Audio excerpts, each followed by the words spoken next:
Well, Oh excellent. On dear. that note, on a day where everything's definitely not going Ben's way, let's roll straight back into this combat after a quick recap. So, last time, the party said goodbye to Genevieve and set off for the Fae. Unfortunately, unable to utilize the scroll they had made, they were forced to find a Fae crossing. And we learned that Fae crossings are the same in both planes. They visited Stix mentor Amaris, who's strong in druidic magic and was able to transport them to the other side of the forest so they could avoid the dangers of Fae travel. They found a crossing at the bottom of a swirling pool of water. On the other side of the crossing, a Sentinel Guardian demanded payment for passage with a sentimental item. Stix, Arwen, and Hugo gave up valued possessions they'd had for a long time. Klari, on the other hand, gave up a memory from her past. The party began to traverse the Fae until they were confronted with a large canyon. Spotting a large bird in a nest and another in the sky, they tried to fly across instead of walking around. Unfortunately, they were spotted and attacked by a territorial rock. And so this is where we pick things up. At the top of the initiative order with Arwen, you are 4/5 of the way across the chasm, grip in a single talon of the rocks alongside Cleric. Yeah. I had forgotten it's my go.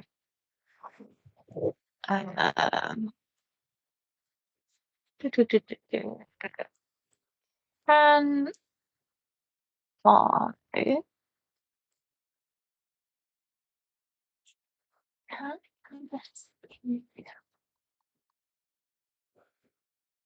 Can I Arwen is Clary and then can Styx.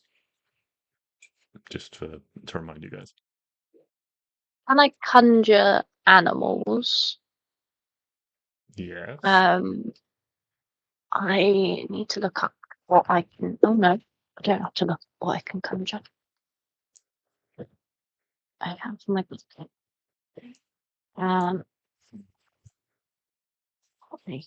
you are a challenge rating of 0. If it's a okay, or lower, that's fine. I'm going to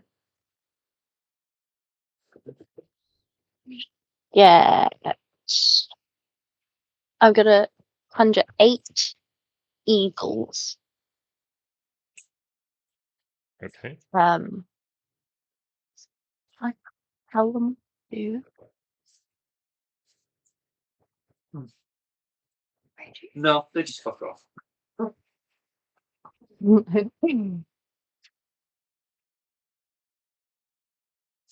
Oh, do they obey any verbal command that you issue to them? No actions required. If you don't issue any command to them, they defend themselves from hostile creatures, but otherwise take no action. Okay. Do you want me to roll initiative for them, or are they just going after me? Let's just put them after you. Okay, cool. I'm gonna tell them to kind of fly around the rock's head and kind of like try and Attack it. like a yeah. Yeah. Okay. Roll 8d20 then. Each one has a +4 to hit. Yeah. I don't need them really to attack. I mean, I want them to try and attack, but it's more of like a distraction than a Yeah, that's like fine. actually You've got trying to 7. hit. You've got Got 7 me. more. Oh, do you want me to do them for all of them? Okay, sorry. Yeah. Soz. 2, 3, 4, 5, 6, 7, 8. Okay. 1, Three 2, at 3, least. 4, 5, 6, 7, 8. 1, Yeah. 2. So you get 3 hits, Oh, excellent. and each one deals 1d4 + 2. So roll 3d4 + 6.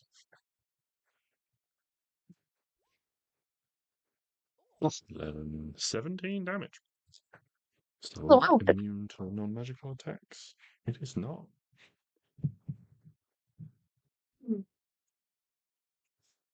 Yeah, so these things like Okay. fly around its face, like harrowing it and squawking and generally pissing it off. That's what I want. Okay, Clary, you are within the grip of this creature's talons with Arwen.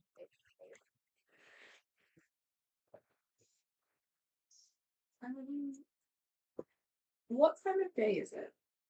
It's early-ish in the day, sort of morning time. So it's bright. Yeah, it's bright light. I'm just worrying if we make it drop us, we will fall to our death.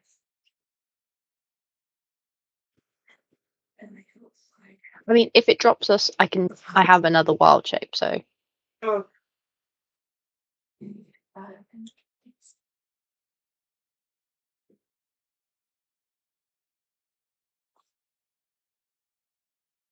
Its feet is what was grabbed in. Yeah. I can stab, or would it be something that's hard, like a It will be hard to do. You are technically restrained, so you have disadvantage, but you can do it. okay. I can I'm technically within 5 feet, though. You are restrained, so you have disadvantage, which cancels out sneak attack. But good looking out.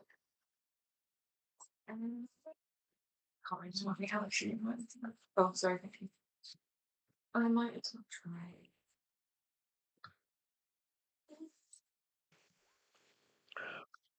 Yeah, 24 will hit. Nice. 16 damage.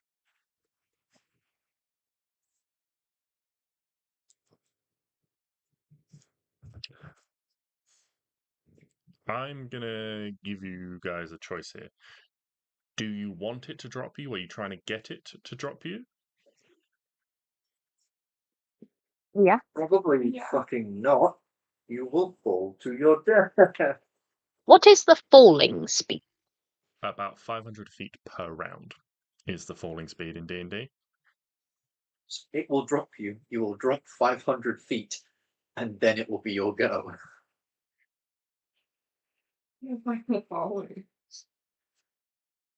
Yeah, Wait, yeah, that's actually a good question. How high up are we? It's a couple of hundred feet up. You're a aren't we? couple hundred feet over the canyon floor, where there is a rushing river. I don't understand. Wait, I fall 500 feet. In 6 seconds, yes. So we probably don't want to fall. That's like 150 meters. Ew. You do hear Stix behind you just screaming, "Guys, come in!" Oh, okay. Then no. You don't want it to drop you. No. Preferably not. Okay. No, that's fine. If you did want it to drop you, I was going to have it make a con save to see whether or not it reflexively drops its grip. But if you don't want it to drop you, then you can just remain in the talons.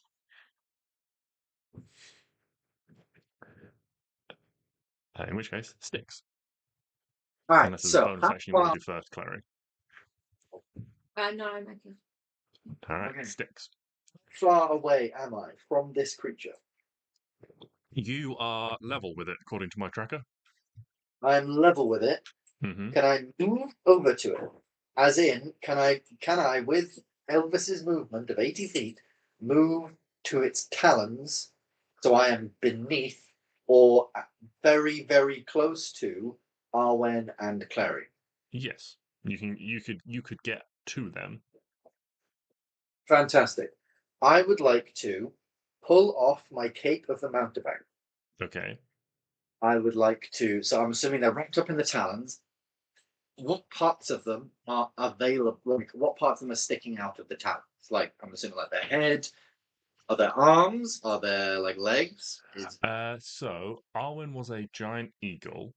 It came in and grabbed her in a giant talon, and Klari was riding on her back. So if you imagine Arwen and Klari are sort of pointing forwards like this. The talon, so both their heads would have been sort of in this direction. The talons come and wrap sort of around them from above. So sort of their heads are probably sticking out in the same. They're basically probably like face to back, like heads sort of sticking out, arms. If you want to hand, they have the ability to take something potentially if you're trying to hand it off. Fantastic. I would like to reach up Mhm. and give one of them, whoever is closest, the cape of the mountebank, and just scream, activate it, get over the other side. And then I would like to. I can't hold a bonus action. Fuck. In which case I will. Just have that held up. Okay. Finding something a bonus action. So normally, like drawing something, picking something up is a free action. Due to the circumstance of you guys being restrained and flying along, and Stix trying to pass you something, trying to take off his own like cape that he's got and pass it to you guys while you're restraining this way. I need to use my whole turn for that. Yeah. Someone I think is going to need to make some sort of check along these lines to not biff this. Okay. I was going to say, like, if they can't grab it, I was going to try and basically tie it around their foot or something that's sticking out. Yeah. Pretty much. One of you can use your reaction to try and grab this from Stix. Whoever's doing that can roll a dex check. I don't think I'm very. Who's more dexterous? Because also you've got this thing like beating its wings, it's buffeting a lot of air around you. It's quite an unstable position to be in. Also, this thing is now moving more erratically because things are attacking its face. That's fine. Someone roll dexterity. I got a +5 because I win. You can roll dexterity.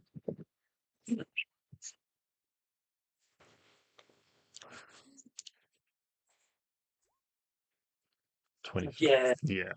Like, as Stix is like reaching this thing up and it's like whipping around and snapping in the breeze, you manage to move your arm a little bit and reach out and grab hold of this cape as he's trying to pass it to you and grab on. Now, Ferry, I am assuming, would know by now, because I've used it pretty much every fucking day of this campaign, that when you don't have to attune to the Cape of the Mountebank.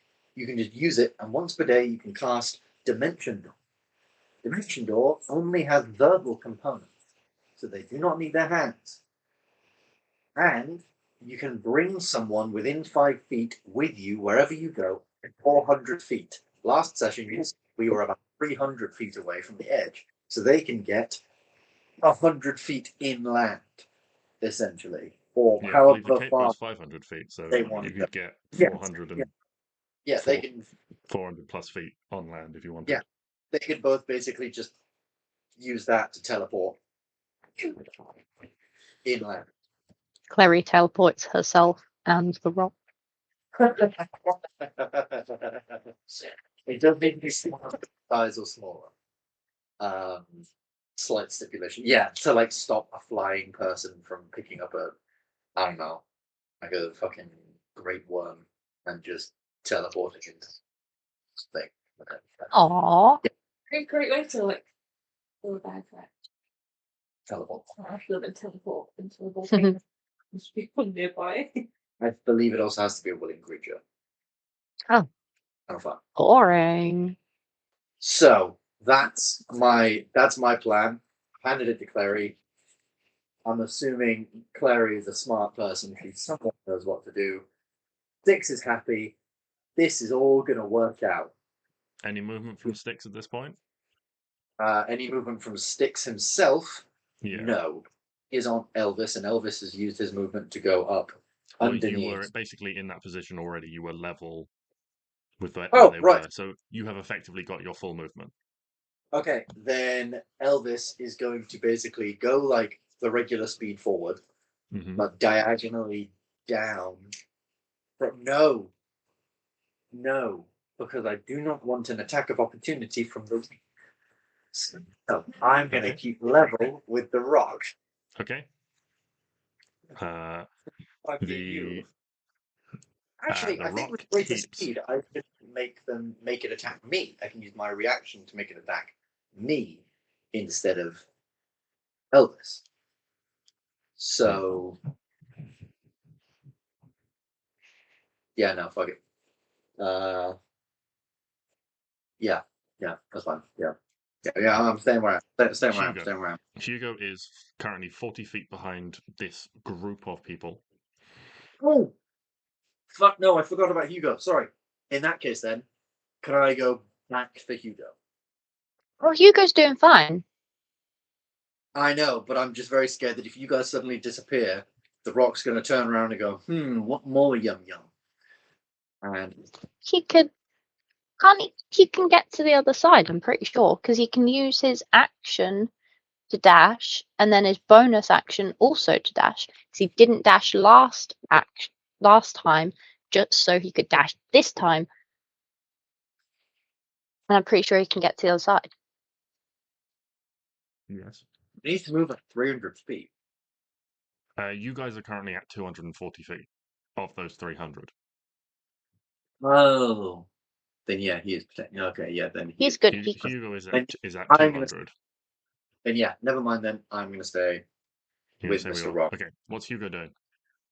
He's gonna.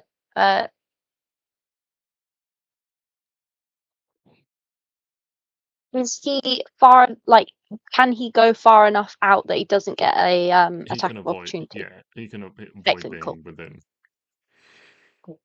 He will dash all the way to the other side of them. Okay, so he's going 120.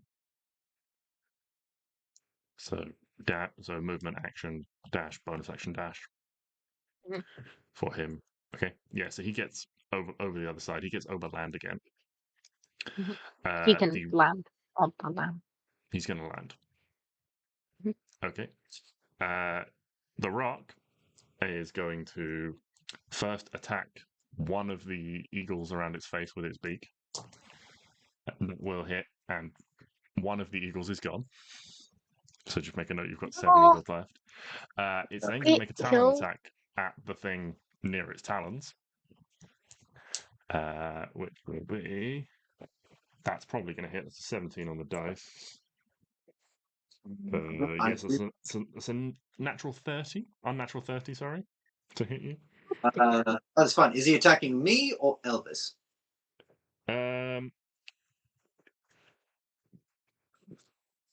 To the rock, it's probably attacking Elvis because you're the small thing on its back and Elvis is the big thing. Right. One sec. Tell about one mountain run, you can make any spell that costs only you mountain spirits and whatever goes through your points. Cast it again, you can roll on one mount, you can release the mount, disappear penalty when the spirit will be behind the other carrying.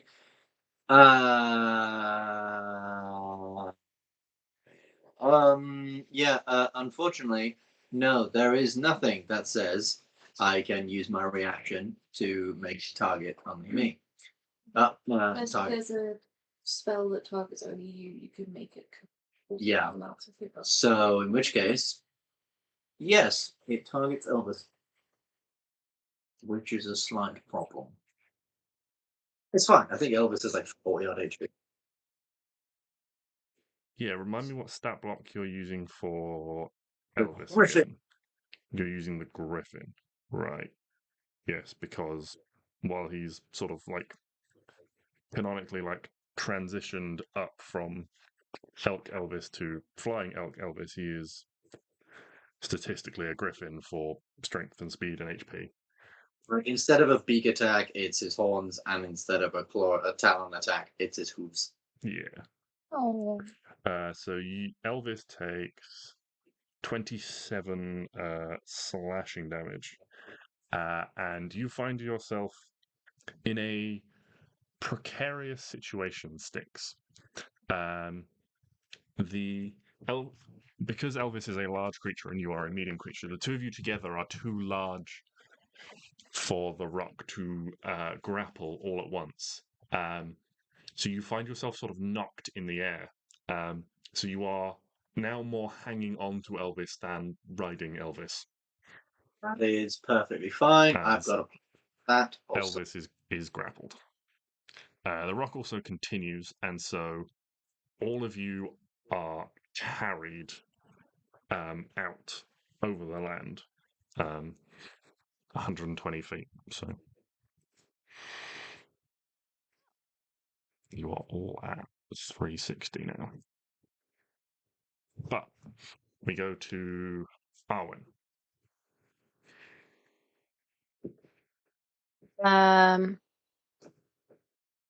Hmm.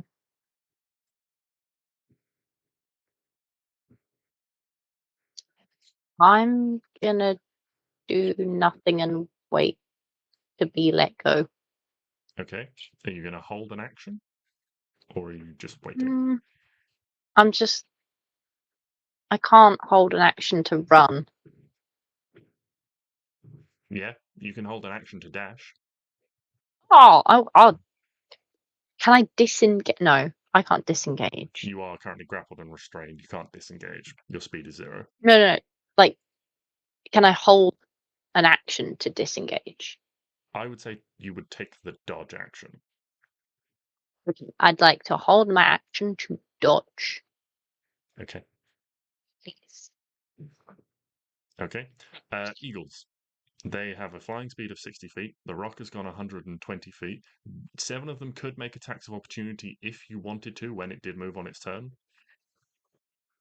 Oh, it's just going to follow. Okay. They will have to use their action to dash to catch up. Why not? Okay. Klari. Can I use the cloak thing to dimension dwarves out onto the land? Yep. So you grab onto Arwen's jacket, wrap your hand tightly in the cloak Stix handed you, and you dimension door safely to the ground. Fucking yeah. You can see as you land and look up at this thing, you can see it's tilted its wings back and its head up, and it is beginning to rise over the land as it goes up. Yeah, given your trajectory, you guys were basically crossing at the lowest point to get to the land again. Now that it's over land, it is rising. It sticks in its talons. It is about, it's only about maybe 20 feet over the ground at this point, preparing to rise up. So if you have any bonus actions that you can take at this time, Stix is only about 20 feet away from you for the time being.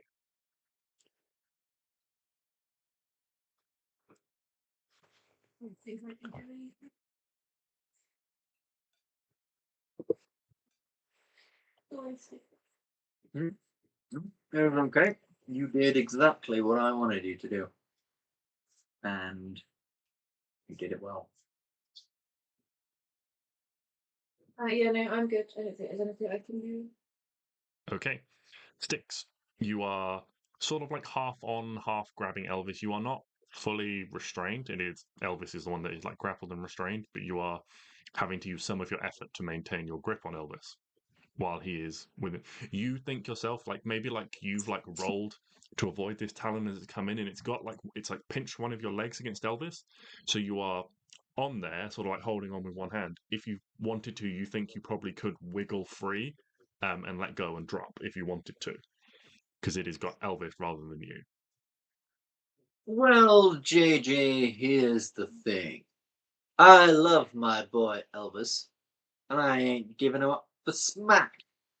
So I will be looking at this Mr. Rock, because I'm also aware that if we just leave, if I do that and we just leave, it's going to be like, ooh, yum yum. All right, where are the rest of those fuckers?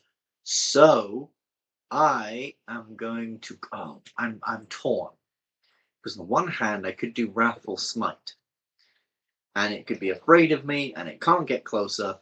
That's only for a minute that it can't get closer, and it's concentration, but it would still be in around the area. So instead, I'm going to do this. I'm going to look at this thing, and I'm going to cast Banishment. I'm going to banish the fucking rogue. Okay. What is Fuck the us. save for banishment? It is a DC 18 Charisma saving. Okay.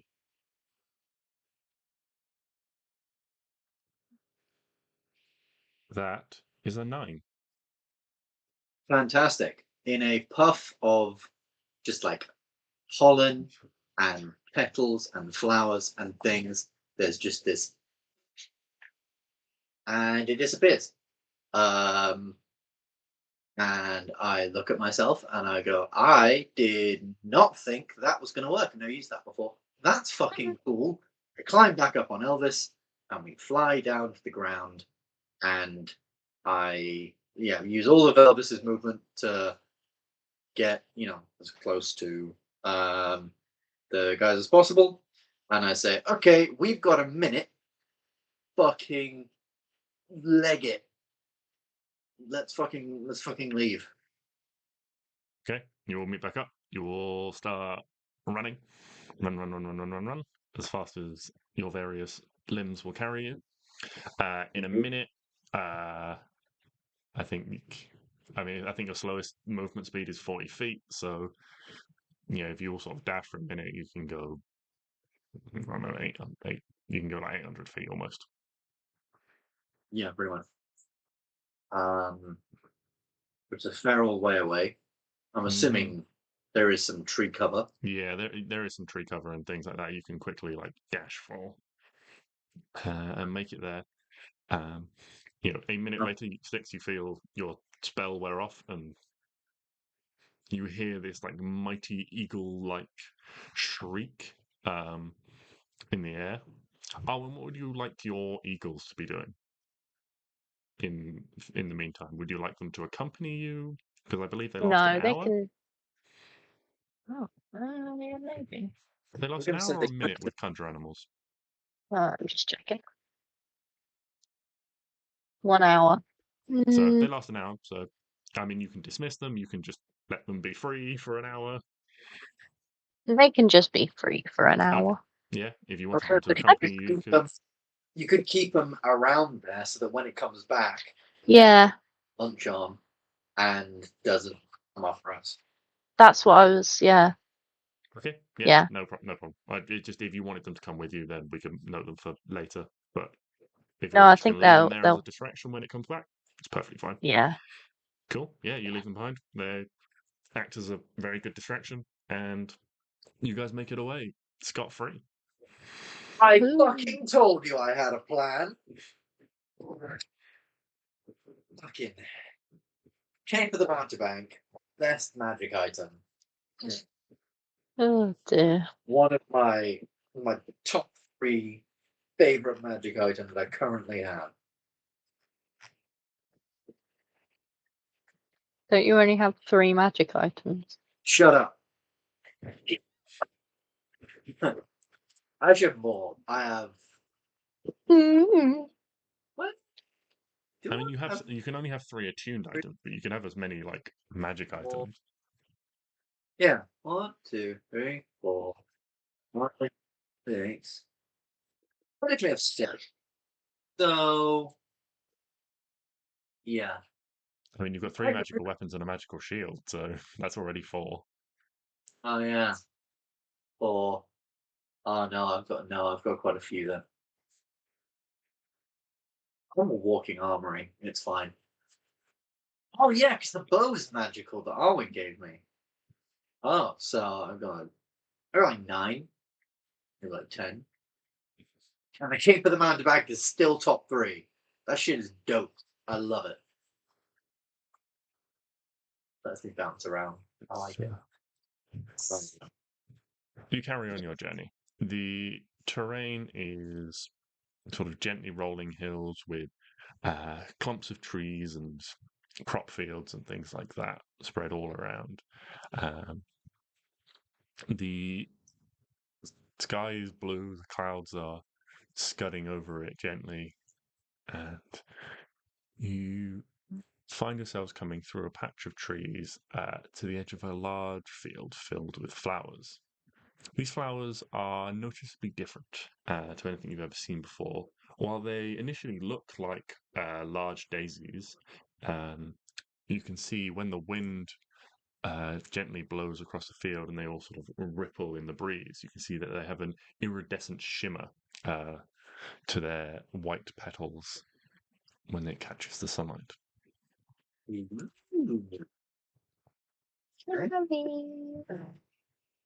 Shim leaves.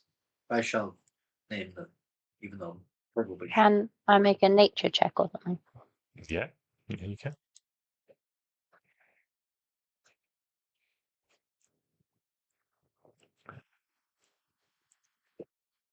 What's nature? 14. Yeah. They look unusual. You can spot that they're different. They're much larger than sort of normal daisies would be, maybe sort of 4 or 5 times the size, but still they look like them. When the sun sort of goes behind a cloud, they look just like large daisies. When the sun comes out and their petals catch the light, you can see that they have this sort of iridescent sheen over them. And daisies don't normally have like a strong scent, but these ones you can, from your proximity to the edge of this field, you can see that they have a reasonably strong scent. It smells quite nice, quite sweet. Yeah, very pleasant. Ooh.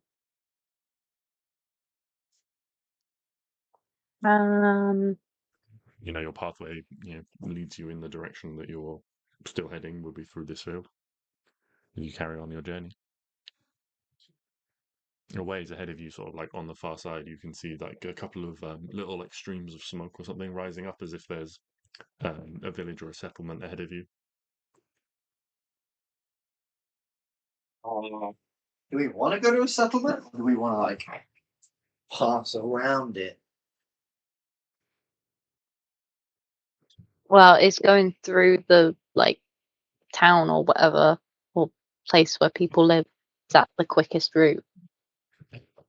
You'd think so, yeah. If you had to like move around, you'd have to divert. I think we just go straight. Yeah, maybe we can ask for some directions or something while we're, in the area. Yeah. Yeah. So you begin to walk. Everything smells quite peaceful. Amongst the daisies, very, and the smell sort of rises as you're going, as you sort of like brush past them with your feet and things like that. It seems like it almost enhances the scent being given off. Can Hugo, Arwen, and Stix all make wisdom saving throws, please? Arwen and Stix, you have advantage.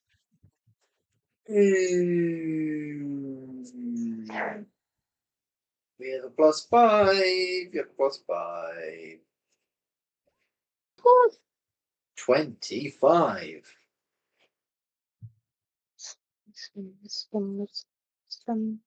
Oh, does Elvis need to make the check as well? Yes, Elvis would. I think it's a fey creature. +1. D20 +1. 8 +1 is 9. +5 is 14.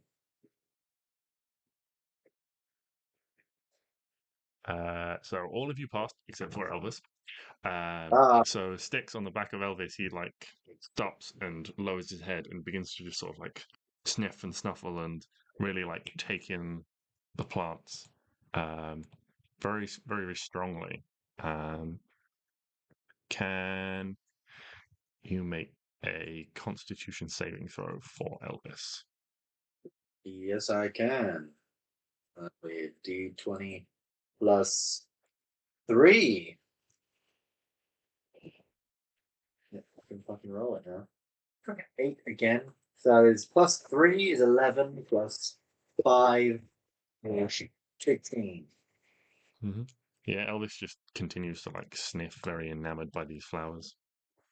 He's not like He's trying to eat getting them or high. anything like that. He's just sort of like staring intently and sort of like nudging them gently.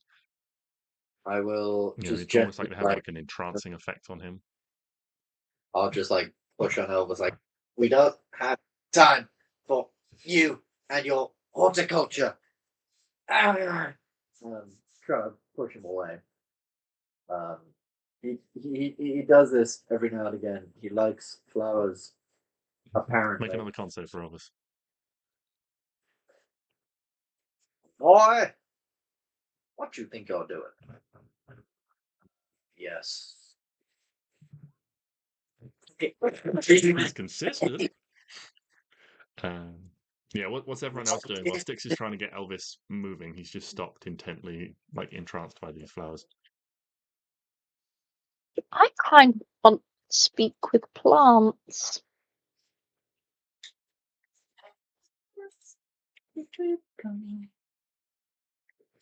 Yeah, I think I'm going to speak with plants.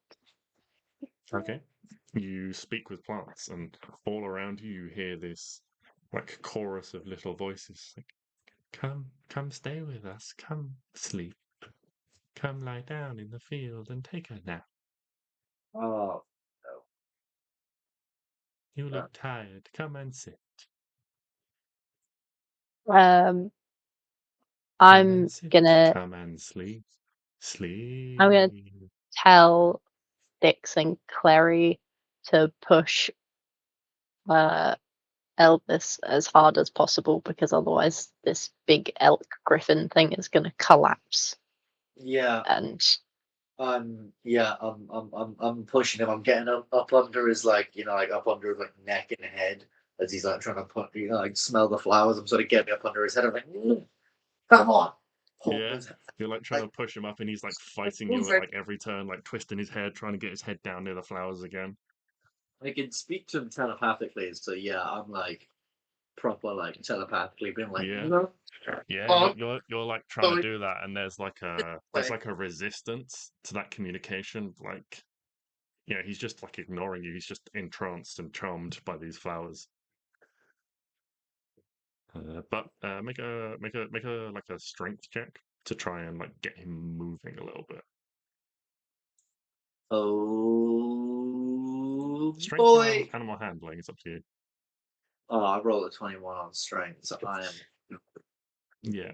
So you like get him moving, and you like drag him like by the antlers and like pulling him along, and he moves a little bit, and you get him, maybe like, every step of the way is just slow as he's like digging in his hooves, trying to, and like you're like physically pulling him and like dragging like little pathways through the earth. And when you have dozens of voices going, there's like grooves pulled in the earth, and like daisies are offended. Oh god! Make another con save for Elvis. If this is an 8, This now a 9. What's the total? Plus 3 is 12. Plus 5 is 17. Okay, cool.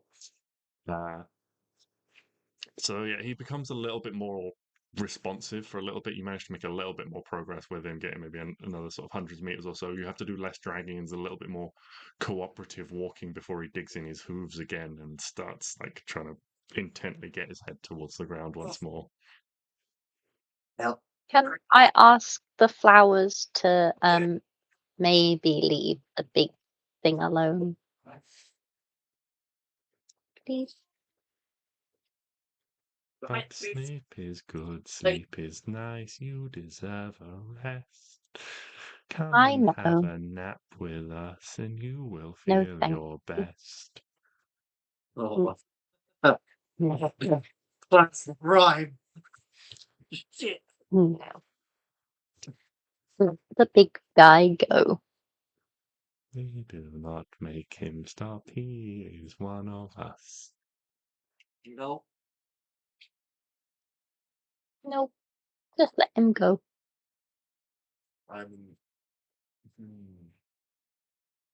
Is there I don't want. What if I threaten them with fire? If you threaten them with fire, it'll just sort of go a bit quiet. Then you don't want fire, you want to sleep. We do not control this stuff. Please don't burn us. Oh. Have a nap, you'll feel better. If you tell me to have another nap, or if my friend that is big and leafy collapses, you're all going to get burnt. He is a leaf like us. He is one of us. Yeah. One of us. One No. of us. No. Okay. I'm giving you on the count to 3, otherwise you're going home. 1. Elvis, make another con save for Elvis. Swear to God, Elvis. Come on! You're like dragging on his horns, and he stood up, and then all of a sudden, like, he just. And his leafy chest begins to like.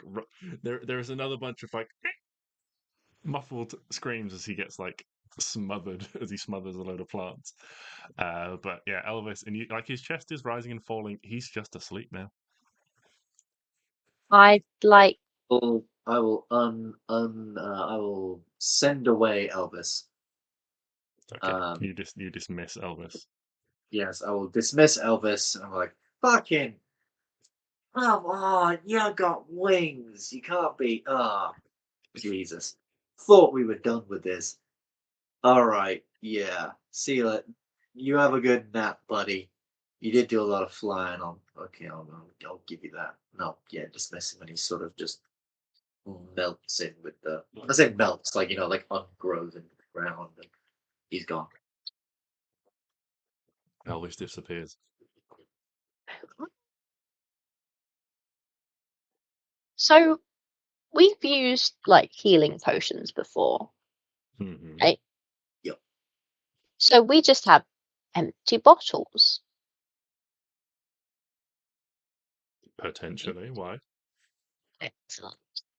I would like to dig up one of the plants, Okay. put it in the bottle, please. Okay. Are you like digging it up with like a bit of soil around it and stuff? Yeah. I want it to be alive still. Okay. I'm gonna take my water skin, just like put like a few drops of water in there for it. Okay. Maybe do a bit of druid craft in there to make a little bit of like a sort of mini sort of terrarium Yeah. space in this little bottle. You can write down that you have 1 drowsing daisy. Excellent. I've got a sleep bomb.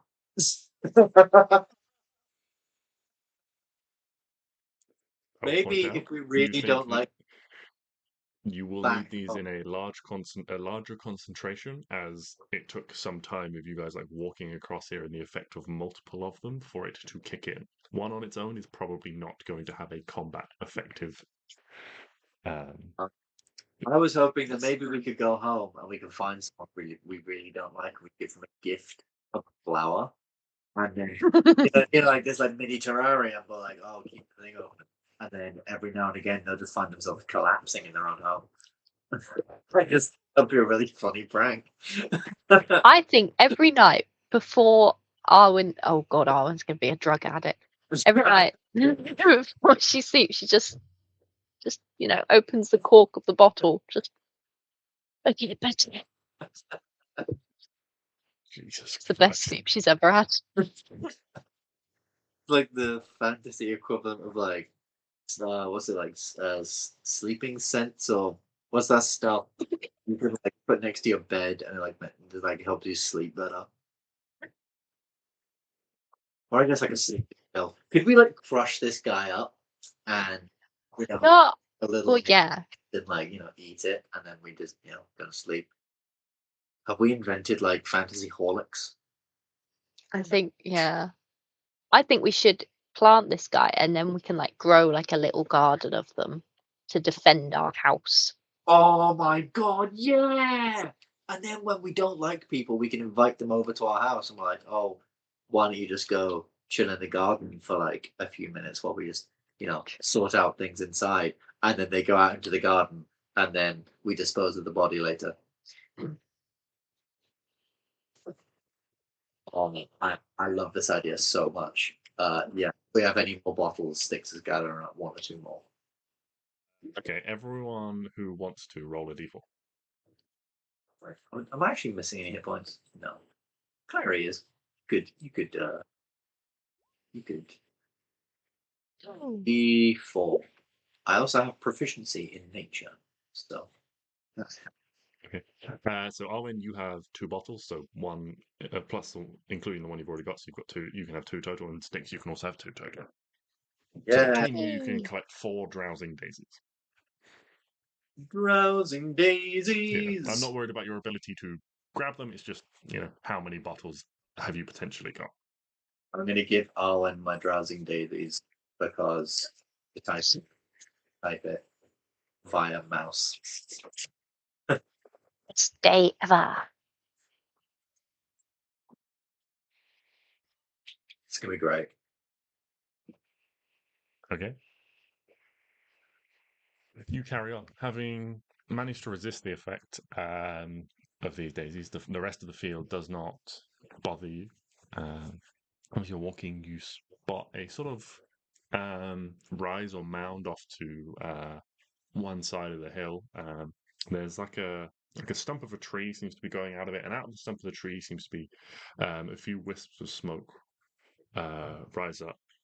And as you continue to walk, you can see ahead of you there are more of them. The sort of flattish landscape is suddenly covered in these large mounds, and some of them have what look like little wooden chimneys, some of them have little stone chimneys, and as you get closer, you can see maybe there's some of them have like little wooden windows, like little nice circular windows in the sides. They have big, round, circular wooden doors. Many of them are open. You can see figures moving to and fro among the village streets. And as you get closer, you can realize that these aren't people. They have hairy feet. They have hairy everything. You can see there are humanoid beings running to and fro. They have hairy faces and hairy hands and big, long, hairy ears. Big, long, hairy ears. Yes. Like a dog. Rabbit-like ears. What like ears? Rabbit. Oh, they're rabbit people. Okay, This is so good. Oh, Hey. best day ever. guys, how's it going? Yeah, they don't seem to pay you much mind as you walk through the village. You can see lots of them have a large number of items sort of stacked up outside the door. Bits of furniture, knickknacks, piles of clothes, and other various possessions are stacked up outside. You can see that there are Herringon everywhere with sort of like little aprons on and things like that, with like brooms and doing sweeping and things. There seems to be some sort of mass seasonal cleaning event going on. Oh, ring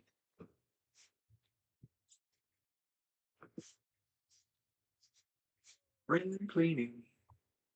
This is so cute. Mhm. If you Several give of them them sort of- ugly accents, I'm going to be so upset. Several of them, look up as you sort of wander through, and they like smile and wave, and just greet you cheerily. You don't seem bothered by your presence in the village at all. As you continue to wander through, and until as you're wandering through, everything's nice and peaceful, and people are sort of running around. Children are playing in the streets and things like that. Until all of a sudden you hear like a heavy sort of stamp of feet, and then there's a large clatter, and it sounds like many metal things, ping, ping, pang, pang, scattered and tipped all over the place. And turning around, you can see that there is a wheelbarrow has been tipped over and lying on the floor amongst a pile of pots, pans, mirrors, all those sorts of cutlery, every sort of metallic item from people's homes you can think of. Is a sort of dirty, is a large white herringon with sort of like black, sort of like what looks like almost like soot spots on his fur in various places. Yes, long and gangly. Looks a bit like someone who has grown a lot in a short space of time. Long, gangly limbs. And he's getting up, and several people have sort of rushed over, and they're like, "No, Goji, you all right? Goji, what happened?" And he's just like, "Oh, I'm fine. I'm fine. I don't know. I tripped over my own feet." You know, people are like helping him up and helping up, like right the wheelbarrow and then moving around, collecting all the bits of metal and like restacking it in this wooden wheelbarrow for me. It's like, oh, thank you. Oh, you're all so kind. I better get this lot off. Huckleberry will be waiting. And you're like, so it gets the wheelbarrow and he's like, spots you. It's like, oh, hello, new folk. Nice to meet you. Is this a new clumsy NPC we're gonna adopt? I'm so excited. Hello. Um, how are you, good rabbit man? Oh, I'm good. How are you? Oh, having a bit of a day. I'm honest. Oh well, if you're having a day, Where? come with me. Come with me. I'll make you a cup of tea. You can sit down and take some weight off your feet. We are in a little bit of a. I mean, are we in a rush? Yes, we are. There's a war on at home. We are in a little bit of a rush. But could I please ask where? What is this place called? Where are we? Oh, well, this is the little village of Cottontail.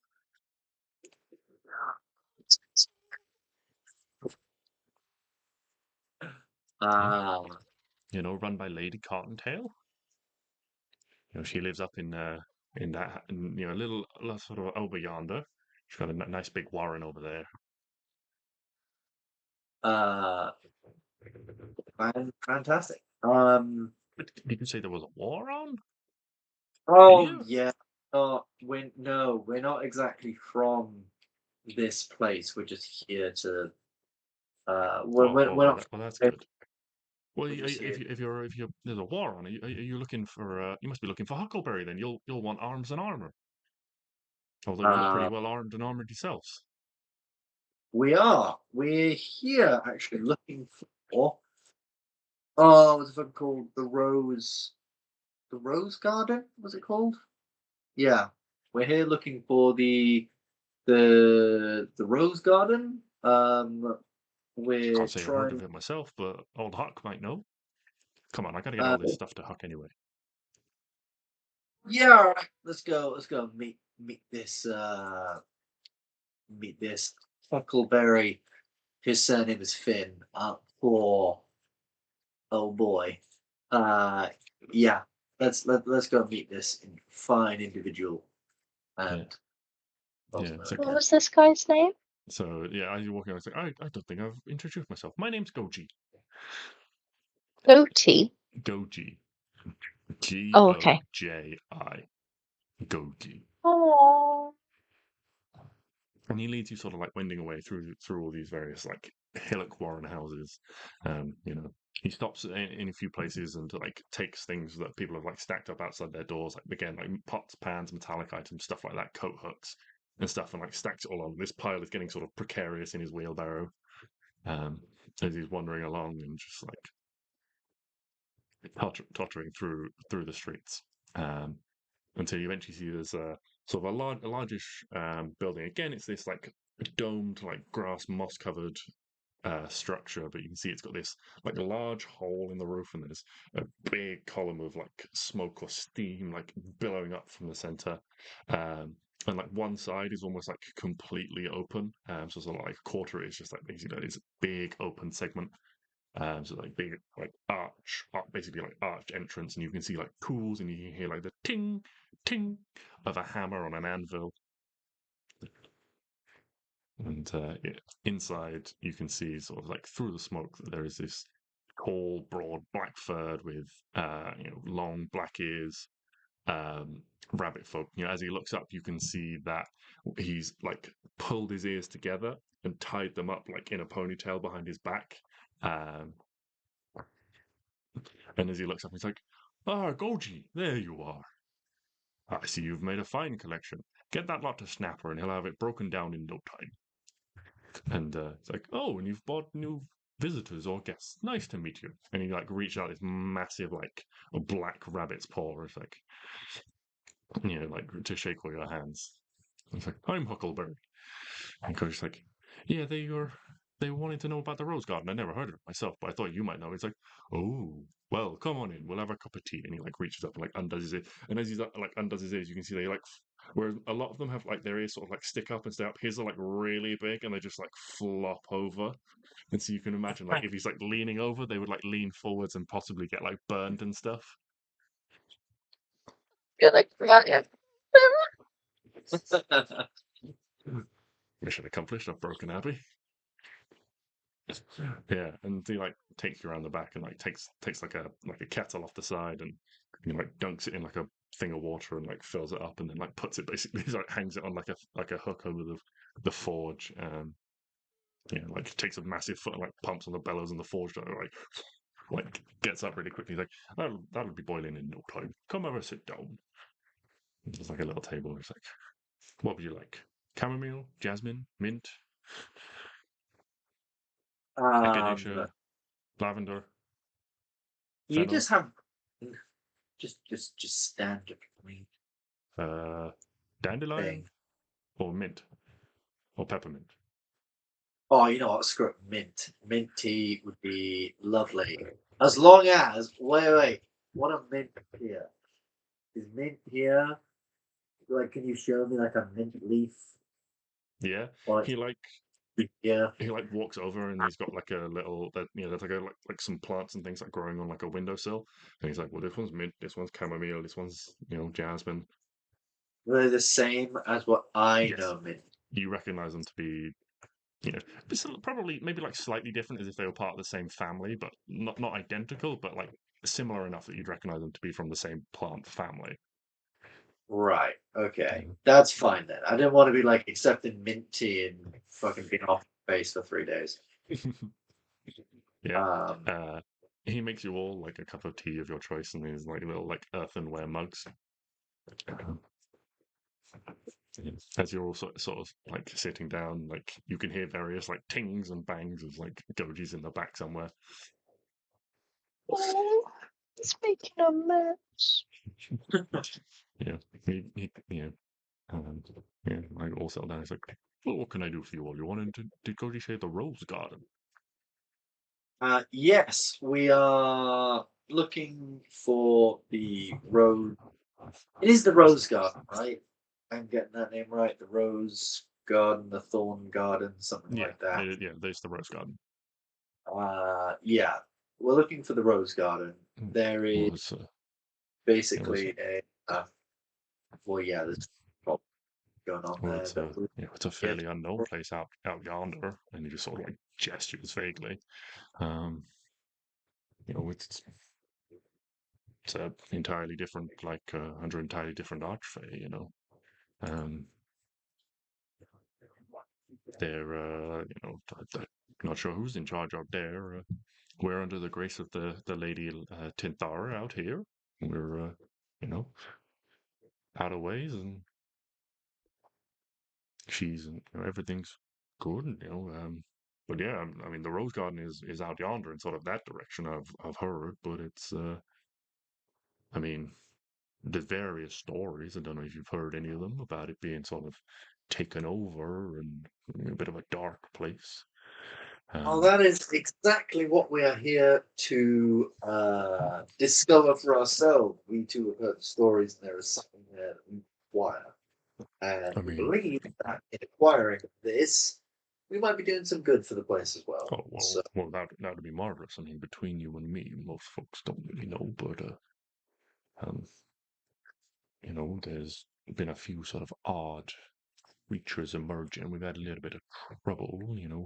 No one's got too badly hurt yet, but I'm a little worried. The guards and things are just used to dealing with small things. Word is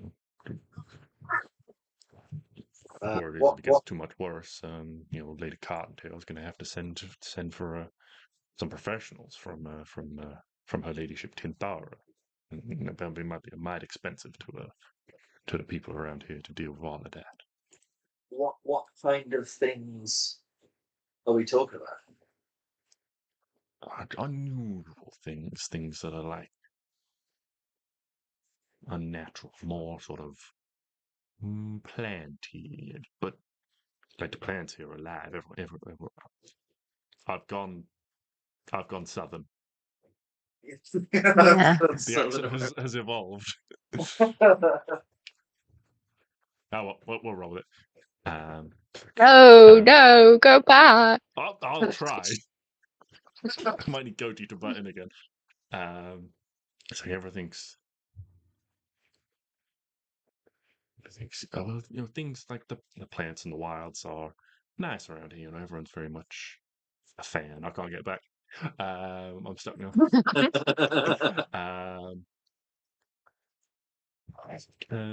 And yeah, it's all.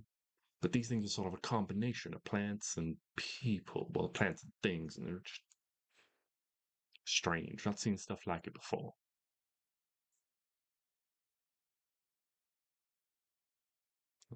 It sort of like ponders that for a minute. At which point you hear like a sort of like a yelp. It's like, ah, Snapper, ah, and Goji like comes back in and he's like clutching one of his hands, and you can see there's like blood coming like pooling like spreading across his like the hand of his like white fur. He's like, he bit me again. It's like, how many Bit times have I told you, Goji, don't put your hands near his mouth, just give him the metal. Oh god. I'm gonna go over to him and give him 10 points of lay on hands. Yeah, but like the wound on his hand like instantly closes up, and he's just like, oh, well, thank you. It is no worries, good sir. What bit you? Well, what's Oh well, that'll be Snapper. Snapper? What is Snapper? He sort of like looks over at Huckleberry, and Huckleberry's like, "Wait, yeah, go show him, go show him." He's like, come see Snapper. And you go out like the back, and there's like a door that leads out to like behind, and there's like a big pond, in the garden. Like there's lots of pieces of like rusted metal like stacked up and stuff. You can see like the wheelbarrow is there, like on one side, and sort of like basking in the sun on the edge of the pool is like this very large, maybe sort of like 3 feet across, like snapping turtle. Beef. And it's like just as a sign there.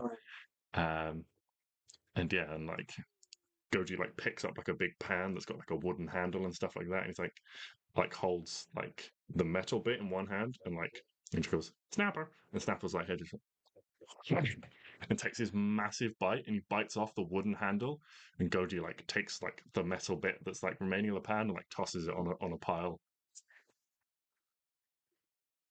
And he like goes back to the barrel, and he like picks out a load of like cutlery and just like tosses it on the pile, and he goes through, and there's like a metal serving tray that's got like a couple of like wooden handles on the side, and he's like, here you go, and like holds it out on one side of Snapper, takes a big like chomp out of it, turns it around.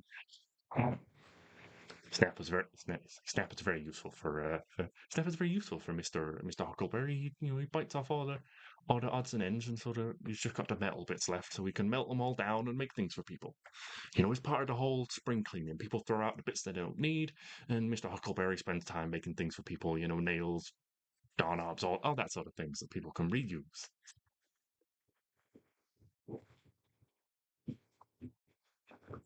And he's like, "You're a good boy, aren't you, Snapper?" He sort of like reaches his hand out and like tentatively like trying to go like very high over it, and Snapper just like turns his head up. He's like, just like draws his hand back. But well, he's well named. He likes to chomp on things. So, I'm going to turn to everyone. told me I shouldn't get too close. I just can't resist trying to give him a big old stroke. We are taking Snapper home. I'm just that's that. We are stealing.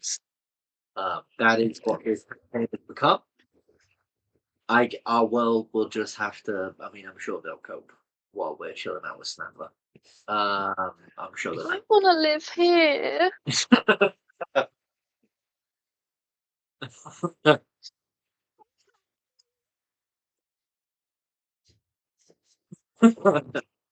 But yeah, you guys Arwen's are. thoughts of world domination are over. She just wants to live with the rabbit people. So what It's did like, what the do you do? And legendary Arwen do after the campaign? Oh, she just went to live with the rabbit people. Yeah, and It's Goji not tells you, he's a like, but yeah, you've got a like a snapping thing of your own. What the? I've never seen something like this before. It's like some big gold lizard. It's like, hello. He sort of like tentatively like raises a hand towards Hugo. He's like, Lizards. you gonna bite me, sir? So like raises his Told hand. him, And sir. Hugo, I say to Hugo, like in our mind, just don't bite. He's friend. yeah, Hugo just gives He him like calls you sir. a big lick on the hand.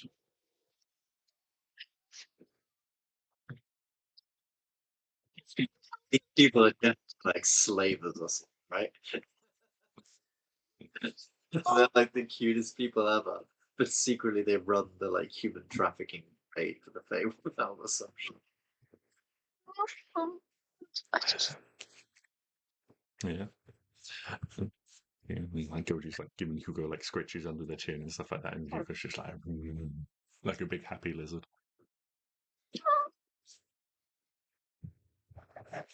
big And, happy lizard. yeah, as all this is going on, you suddenly hear the a voice like calling from inside, and it's just like, "Hello, hello," and Goji's just like, "Oh, that must be Miss Rosemary." And she's like, "I better go see what she wants," and you can see, as you've like gone in the back with Goji, Huckleberry's like tied up his ears, and he's like he's like at the forge again, like heating it up, like pushing the bellows and things. And you can see that there is a sort of a young looking light brown furred Herongon there. She's wearing sort of like a light blue and white like checked dress, and she's got like a little basket in her arms that got seems to be sort of spread out with plants and things like that, like filled with like flowers and things like that. She's like, "Oh, hello, Miss Rosemary. What can I do for you?" She's like, "Well, I've got I've got Huckleberry's order that he wanted." Um, and Goji's just like, "Huck, your flowers are here," and he like turns around, and this like strong, powerful, looking Herongon like turns away from the forge and like almost does like a little jump when he sees Rosemary there, and just like sort of like surreptitious, like subconsciously like takes a hand and just like runs it like over his ears, and stuff like that. And just, like slowly walks over. He's like, well, "Thank you, Miss Rosemary." It's like, "Well, you do like your flowers?" He's like, "Yes, well, I like your flowers. They're very nice. They make my garden look lovely. Um, the ones that Goji doesn't drop things on anyway." So, "Well, you'll have to plant them somewhere safe." Wow. And she Love just, she this. like looks up and up at this like tall Aragon. She's like, "Is there anything else I can do for you?" It's like, no, I think we're all fine. Thank you, Miss Rosemary." He's like, "Are you sure? Anything else you'd like?" It's like, no, I'm fine. Thank you very much. Thank you for the flowers once again. I'll have your door handle made for you very, very soon. I promise." Just like, "Well, that'll be lovely. Take your time. If you need any more flowers, you know where to find me." It's like, I certainly do. Thank you very much." Oh my god. It's like, she like looks at you and is like, "Nice to meet you all." And just like turns and everyone make a perception check for me. Oh Lord.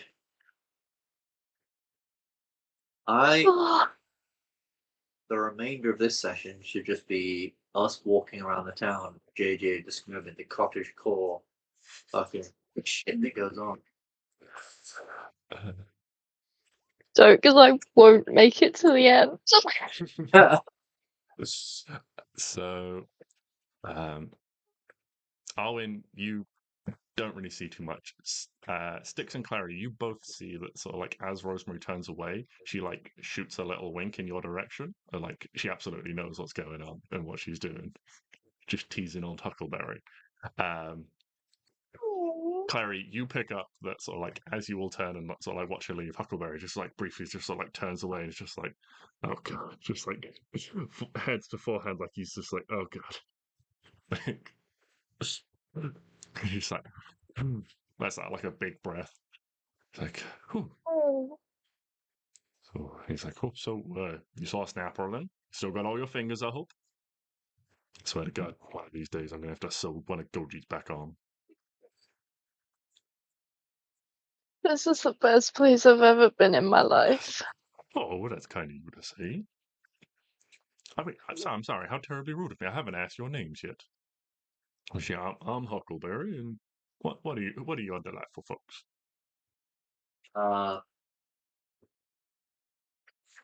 Honestly forgot. My name is Stix.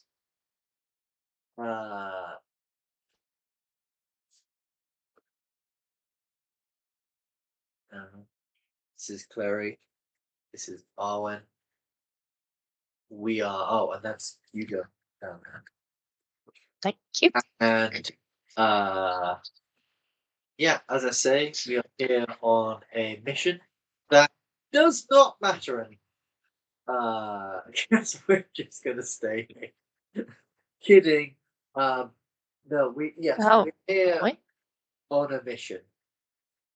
And that mission is of great importance. Yes, you're looking for the Rose Garden. Well, I make various odds and ends and things. If you need something, I might have something for you. Although you look quite seasoned, I don't know whether I've got anything that is of your adventuring caliber. Do you have anything magical? Do you have anything magic? No, I don't. I'm not learned enough. Just simple, regular stock. I make a few, swords, axes, things like that. We're chopping wood for a few of the guards and things to defend. Tips for arrows for hunting and stuff like that. But mostly plows, spades, things for the farming. Okay. No. I think we're good for stuff then.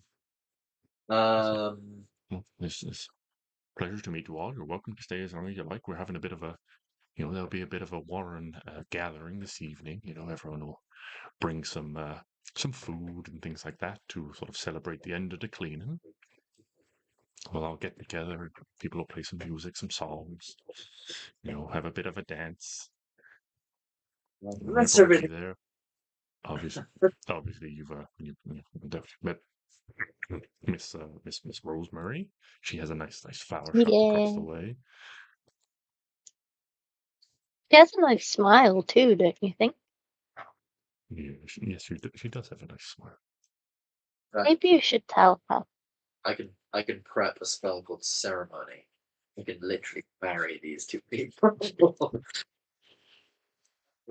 I don't think you need a spell for that. No, but I can do it in the eyes of the gods. Oh. Excellent. Yeah. I'm so glad. Yeah. I know. People getting married out of sin. I don't say that. I'm kidding. I'm kidding. I also need the iPad charger, but keep going. Yeah, So yes, you're going to tell her she's got a pretty smile. No, I couldn't do a thing like that. No. Why? Oh well, Miss Rosemary, she's a smart, sophisticated lady. Too smart for the likes of me. I'm just a simple blacksmith. Oh, tell her she has pretty eyes.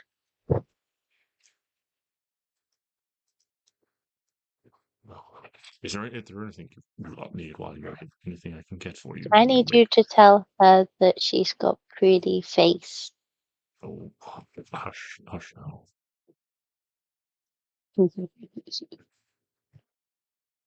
Sort of like Seems like you. you could imagine if he wasn't such like a charcoal black, you would probably see like a little like flush or something. Yeah.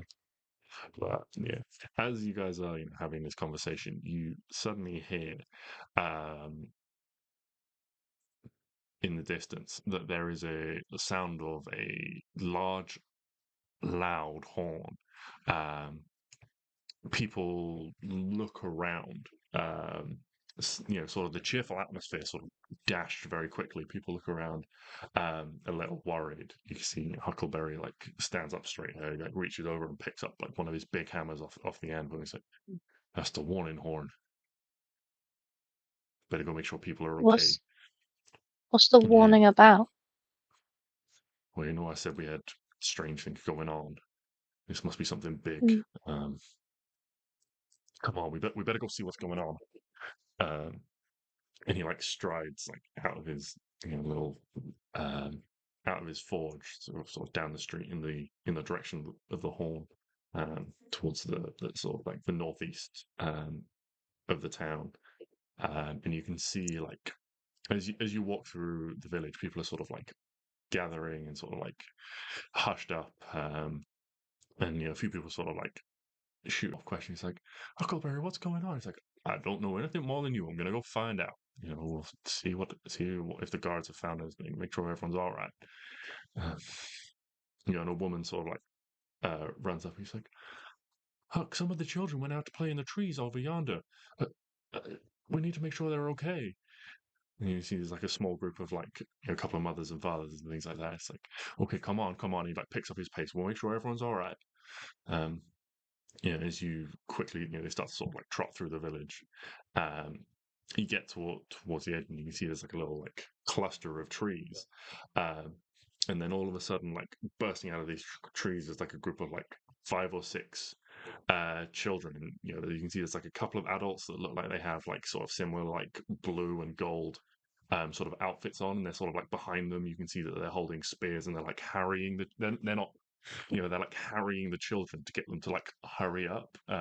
One of them sort of like turns around Okay. and just launches his spear into the trees, Oh.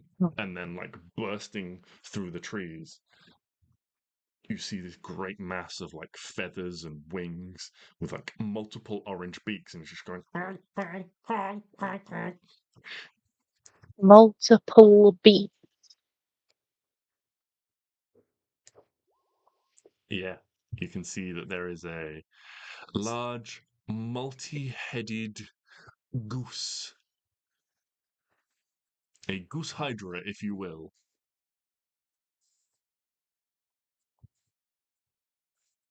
Uh, uh, I um um I can't think of any words. Stix can think of some words. He immediately rushes forward. So everyone stay back. There's a goose on the loose in this hoose. And yeah, pulls out a sword and his spear actually, and readies for an attack because of his fire situation. Yeah, you can see like several of the parents like suddenly like panic and rush forwards, and Huckleberry, and he's like, "Oh, hold on, just everyone, make sure you're all right, and don't go rushing into danger." And he's sort of like trying to like shepherd people and sort of like hold a few people back, and he's like, "Let the guards handle it. I'm sure they'll be fine." And you can see there's like the 3 of them, and all of a sudden like this goose thing is just like running with like its wings sort of flapping over the ground, like seems to like catch up, and the children like scatter like 9 pins, and one of these heads like reaches down, like picks up a guard and just like shakes him and just like tosses him. And yeah, if you want, we can roll some initiative if you'd like. Oh my god, it's a real thing. Fuck yes. Yes, it's a real thing.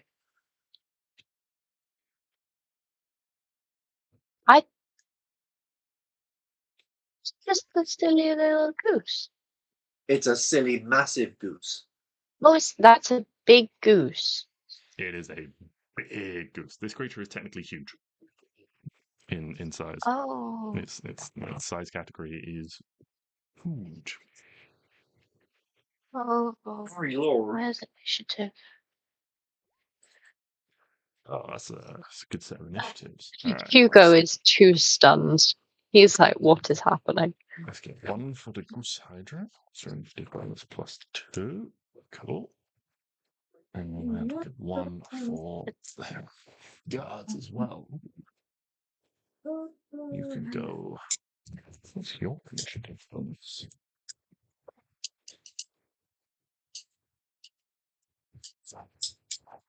What's the initiative bonus?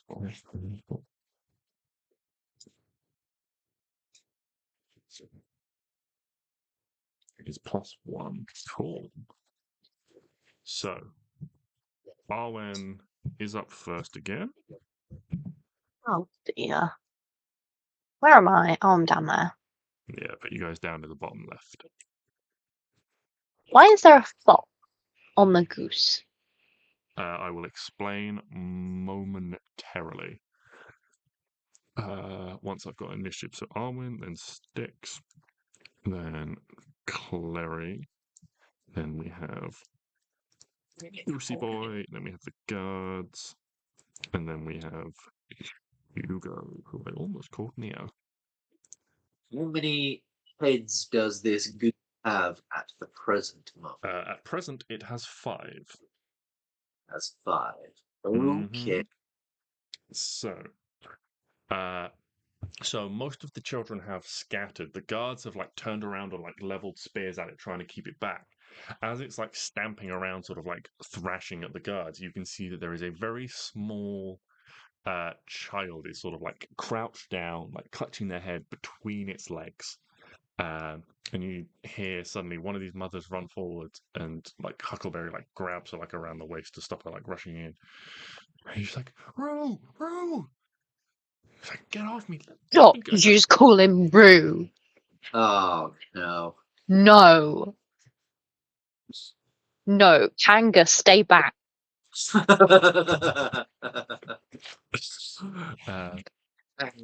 Yeah, and Pretty go for a Hunger Game. and so there is a small child currently in the fray, and I couldn't find a regular like rabbit token or anything like that, so I'm using a tiny fox one to indicate the child.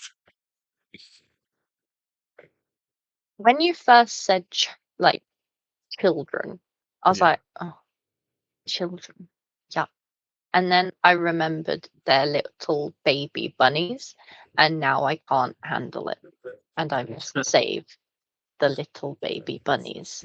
Well, I knew if I made these people like humans or elves, I'll just go, let the child die. But if I make Yes. them rabbits, Yes. the save cute animals thing inside Abby is compelled. Guys, my plans today have been going monumentally well. So here's my new plan. Oh God.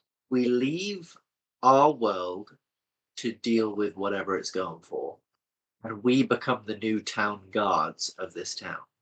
Yes. Boom. There are you in?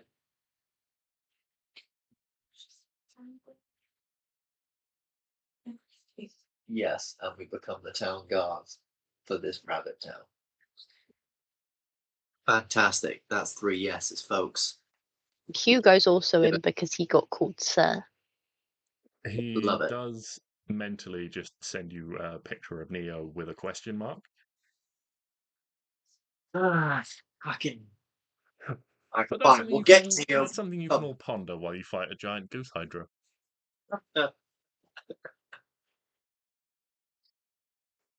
Arwen, what would you like to do? Jesus, I don't really know. I'll be honest. I'm entirely sure. So let's do. Oh, the big goose. Oh good God! Oh no, wait! It might hit the small bunny. I can't do that. As I said before. It's something in the way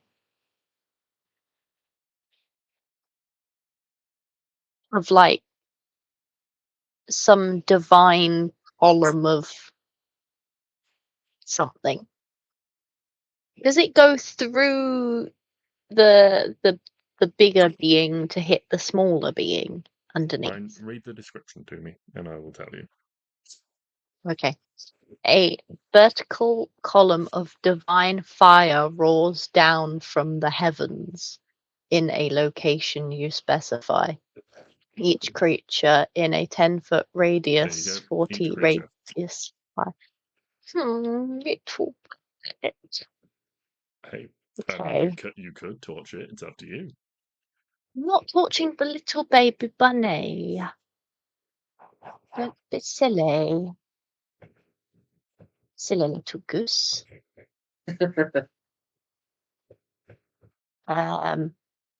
Sorry, I might just try and burn it.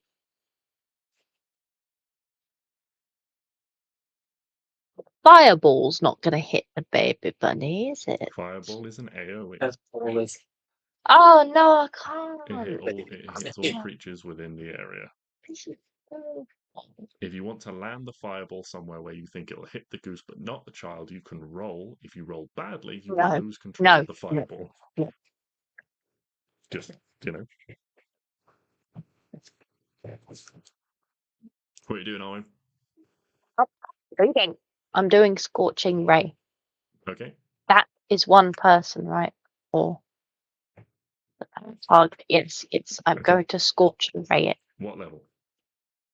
2.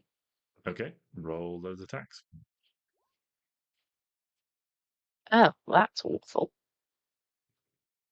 Do I do it 3 times? If it's 3 attacks at second level, then yes.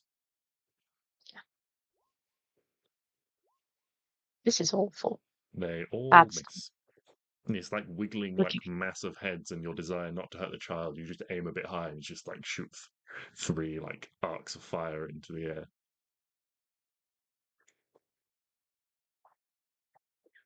40. Arwen wants to save the bunny. Okay. Stix. right. Stix is going to see if I had banishment right now, I'd just banish that creature. Get the kid back, it'd be fine. What does that say? Brown? What does it say brown on my thing? I don't know. I noticed that as well. I was very confused. Brown where? Comma brown? Excuse me? You know when you click your token, there's like 3 dots, like 3 like circles, and you can write things in them. Yeah. Well, in the middle one, mine just says brown. I didn't even know you could write words in those. Yeah. It's very, very useful for keeping track of things without constantly going to your character sheet. So I'm going to go 5, 10, 15, 20, 25, 30. And I'm going to... do I have anything that can, like, grab a creature or get a creature or use my 4th levels, so I'm not on the other powered levels. You know, I'm just saying, if you did happen to fireball the kid, we do have free revivify. I'm not killing the small rabbit.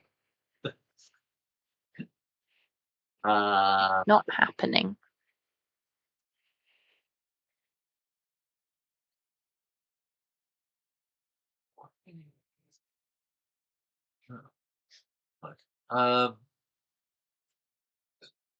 Yeah, I'm just gonna pull out the bow Arwen gave me and shoot some shots at the creature, particularly at its main body area, Mm-hmm. not its masses of heads. Because I've seen it all when its heads are like writhing around.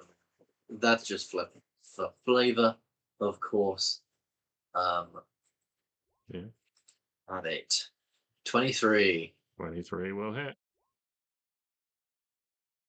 If only I had advantage. 18. 18 also hits. That is 18 damage total. And that is my turn. Okay. Klari, you are up.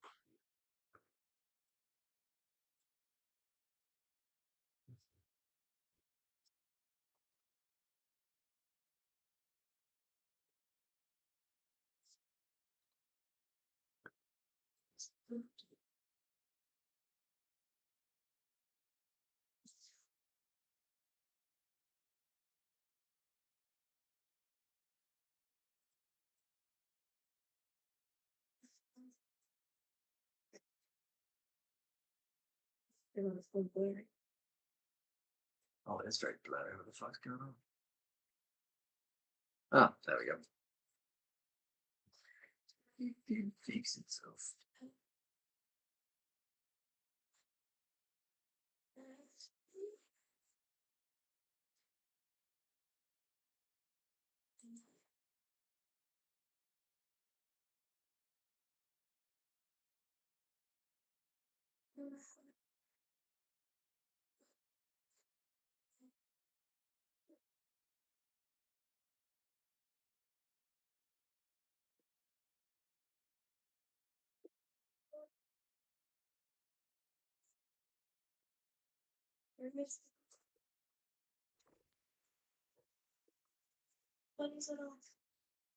Yes.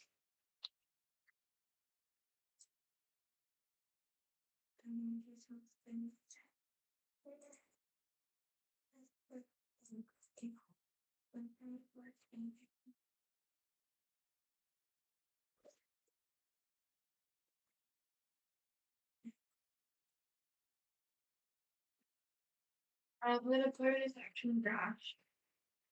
It's Bonus action dash. Get yourself a bit closer. 10, 20, 25 seconds. 20.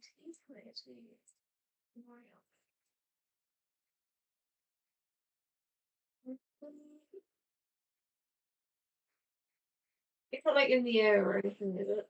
No, it's on the ground. Then I will stop. I would be extremely surprised that this thing could even get it. I love massive Mhm. wings. Loads of heads. Literally. Yeah, a 24 definitely hits. A Hydra, if you will. Or a hoose. I use. Takes 15 damage.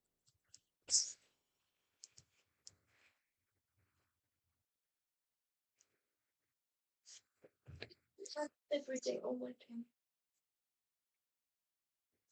Okay. The Goose's turn. So, as something has approached it and it no longer needs to move, it is going to use all of its attacks on the thing that has approached it. So, it is going.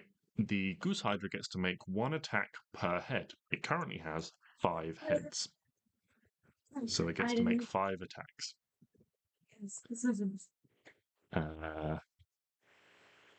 So the first attack is a 28. The second attack is a 22. The third attack is a 19. The fourth attack is a 14. And the fifth attack is also a 14. So does the 19 hit you, Klari?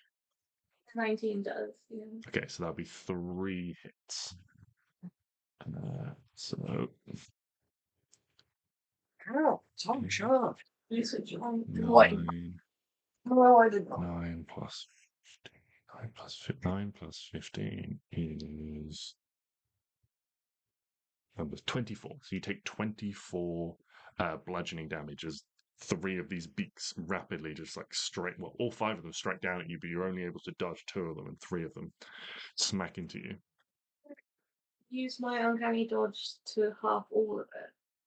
You can half one of them. So two of them were. Two of them dealt 9 damage, so you can halve one of the 9s to make that 4, which would mean you take 19 damage Okay, cool. instead of 24. 4, 5, 6, 7. Is that 19? Okay. And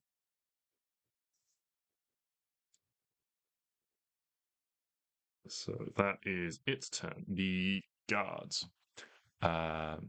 So both guards will like rush in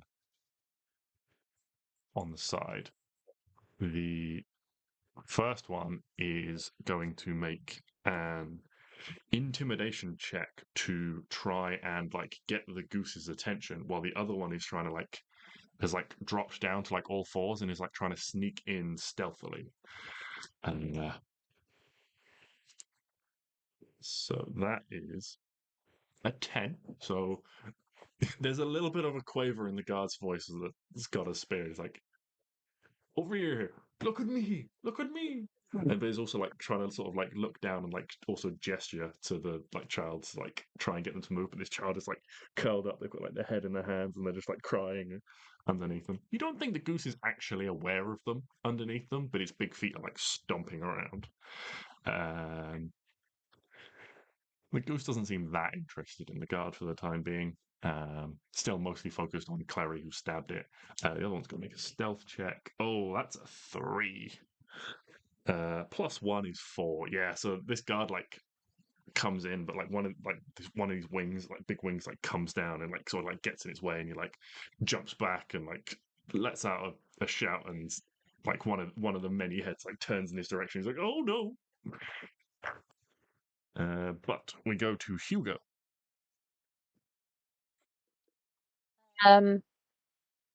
Where he's all the way over here. He is all the way 5, back. 10, 15, 20, 25, 30, 35, 40 to get to there.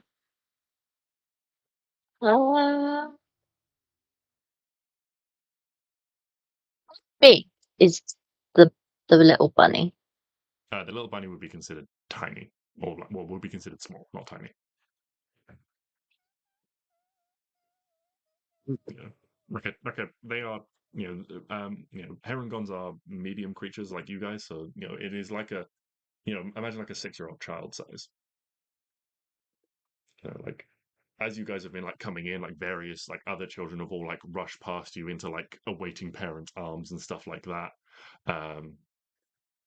But some of them are like bigger, maybe sort of like 10, 12, and like there's been a couple of little ones, but this is probably the youngest one there, who couldn't run fast Okay. enough and just ended up getting like caught up.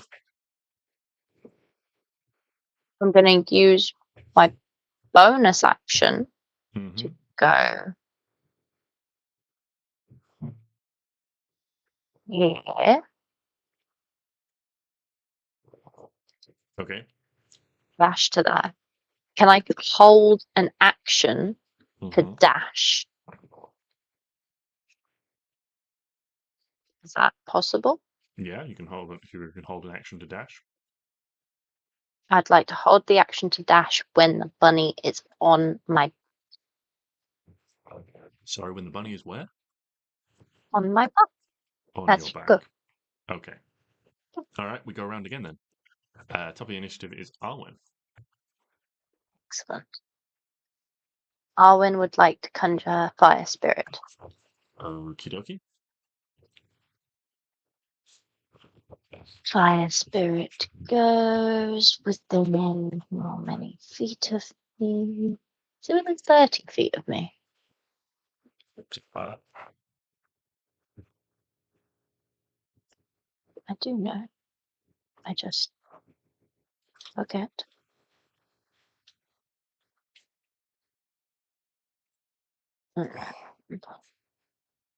Yeah, 20 feet. That's fine.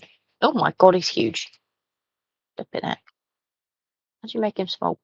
Yeah, I will make them small. Just give me a sec. That's the wrong screen. Let's do it. Oh. There you go. Right, and then he's going to go 5.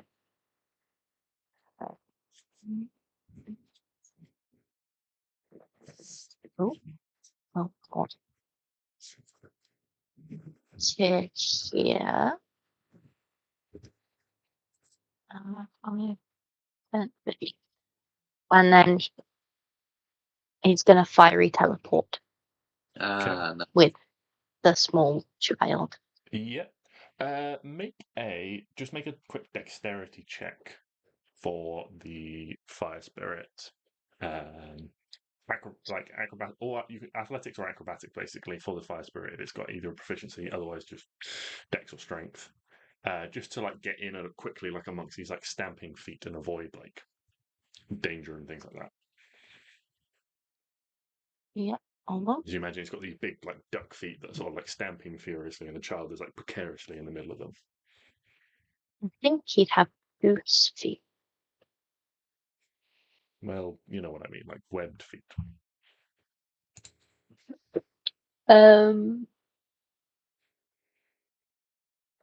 He said dex, yeah?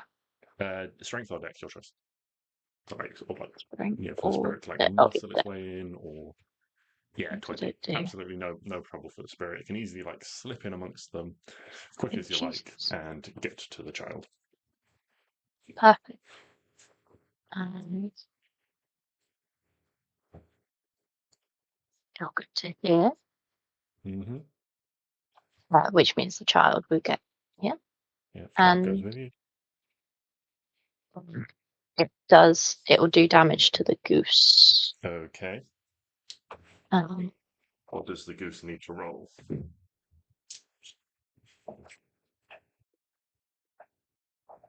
Yeah. Dex save. What's the DC?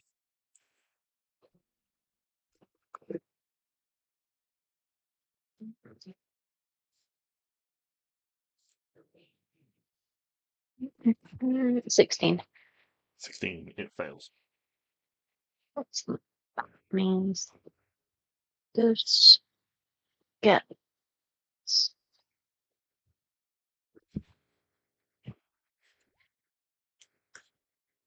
5 plus was my proficiency bonus. 5. Oh, 10 damage. Take 10 damage, goose. Okay. Yeah. Can Arwen shout, jump on the dragon's back to the little baby?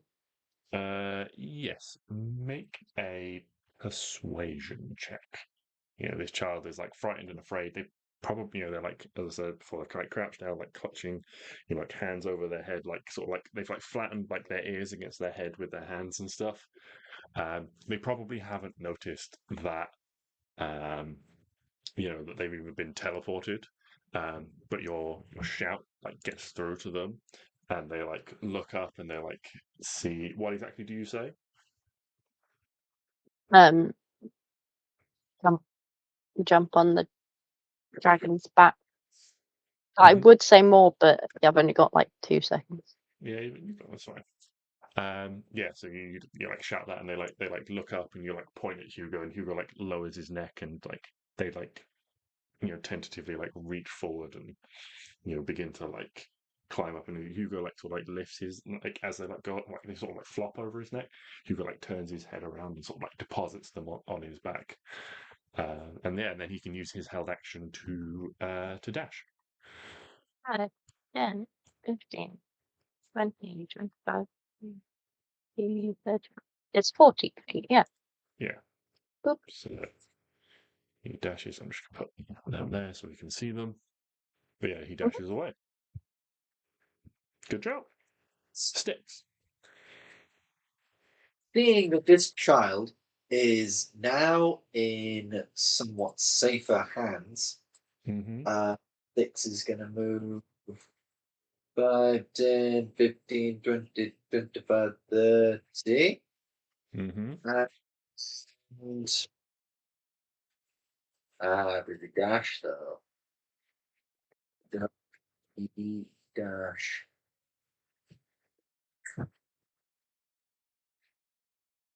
So much of arrows to be dash. Would be some feet. So I think he's going to remain there and fire off 2 more shots. Okay. Roll to hit. Just double checking that. Seeing if I have anything else. Good. No, nothing else good. Other than Moonbeam, but we all know Moonbeam fucking stinks. So yeah, let's hit it.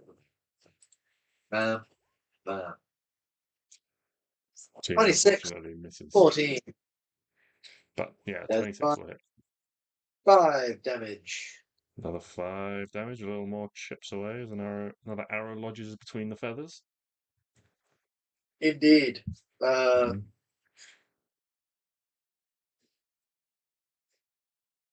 Yeah. Yeah. Anything else on your turn? Any bonus actions? I saw. I mean, it's a big thing, Stix. Come on. What are you meant to do with big things? Yeah, I know. Give me a fucking minute, okay? God. I'm just surprised it's taken you, almost 2 rounds to Misty Step on its back. I guess you used the cloak on the Mountebank earlier, so you couldn't dimension door its back. Klari. I've seen him bite Klari like fucking 5 times. I'm taking my time. I also have no idea how that works. Where do I stand? Like, it's got 5 fucking heads. There's not a lot of room on there for Stix to fucking stand. All the heads come out from like a a very broad neck. Like a very broad set of shoulders. All the necks come out from. Well, no. I'm just teasing. Give me a goddamn. I'm getting that. Unlike these two, I'm not fucking Speedy Gonzalez. All right, some of us just have the base 30 feet of movement Ew. until I take the mobile feat, which I'm very tempted to do. Mobile is literally the best. Mobile is really good. So, All Klari, what are Yeah. you doing? Yeah, might have to take it. I might have to.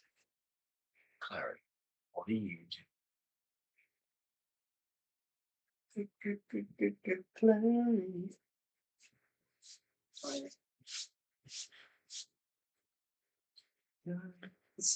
I'm guessing it's going to be something of a poke. Klari does not poke. If I stand there, do I get? If you move one to your right, you'll get flanking. There. Yeah. Then this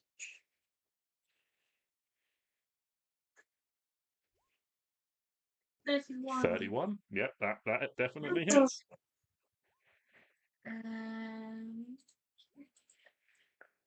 Oh, that's deep. You're 4 6s. what? 40. Bloody hell. 4 6s, 5. 48. So what? Wow. Jesus, that is Yeah. as Yeah, so you lash out as like this thing's like sort of like turning around, one of the heads is sort of like flapping around, and you like bring your dagger down, and there seem things to be like a lot of feathers and not much flesh as you like stab into this thing, and as it like recoils up, it almost like rips its own head off. Yeah, and one of the heads has been removed. Oh no, it could have grown over. yeah, it's a fucking Hydra thing. Yeah. It's the thing, isn't it? I think that's a thing from the Hercules movie. I know it's a thing from the Hercules movie. I don't know if it's a thing from anything else. But I feel like so was that because she did a certain amount of damage in one attack? yeah. So it's damage based. Right. So I think we just need to do like chip damage, basically. So yeah, it wasn't. I described it thematically like you cut its head off because to reveal this mechanic. Basically, if it takes a certain amount of damage, one of its heads just dies, and then it has one less head. But it is now the Goose Hydra's turn, and having just stabbed one of its heads off, it's going to take 2 of its 4 attacks at you, Klari, and then is going to take the other 2 at one of the guards each. So first attack at Klari is a 23, and the second is a 26. So the first deals 9 damage. The second deals 12. And then he attacks at guards. Yeah, that's going to hit first guard. Oh, that's a nat 20 on the second guard. Oh.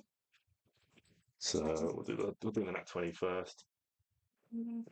Yeah, one of these guards, just like you saw before, just gets picked up in the mouth and just like ragdolls around, and you can just hear as he like grabs onto the larger bunny head. There's just this sickening crunch as it like whips it around, and then the guard's neck snaps. But he's like fine though, right? The bunny's okay. The bunny's okay though. The other one, like the beak, comes down, but they manage to sort of get their spear up and sort of deflect it a little bit as they dive to the side, and they get rather than getting grabbed, they get slammed into the ground. They're very slowly struggling back to their feet, but you get the sense that this guard is probably just going to leg it on his next turn, as he's only got one hit point left. One? Which one? The one without an X on him. So the one with an X on it's okay, right? He has gone to the great rabbit warren in the sky. He's gone to that special farm, where he's going to be looked after, and it's you can visit him anytime you want, except for Monday. Hugo's turn. Hugo will take the little rabbit back to its rabbit. Yeah. Okay. Yeah. So I'll say if we put Hugo, we'll just put him down here on the edge of the map, then so that's where basically every all the parents and things, and Huck's holding this woman, and he lets her go as Hugo rushes across with this child, and she runs out, and you hear her just grab up this child. Yeah, but yeah, on his next turn he can start making his way back towards you guys. Top of the round. Oh, and sorry, no, I forgot to mention at the end of the goose's turn, the one stump that had been severed by Klari begins to, the wound stops bleeding, it heals over, and it begins to extend up again. It is like a pink, fleshy, almost like snake, and then it splits into 2, and feathers rapidly sprout on it as 2 heads grow in its place. So it now has 6 heads. Oh, SpaghettiOs. Arwen, what would you like chunky. to do? Oh, now that the little bunny is okay and nothing bad will happen, I will do a kill.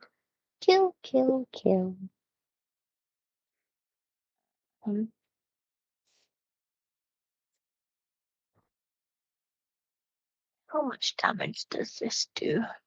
If actual blah blah blah. A creature takes.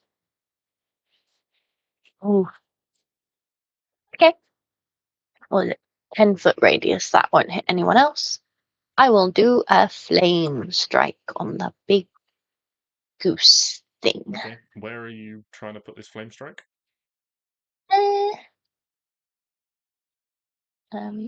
Where's the?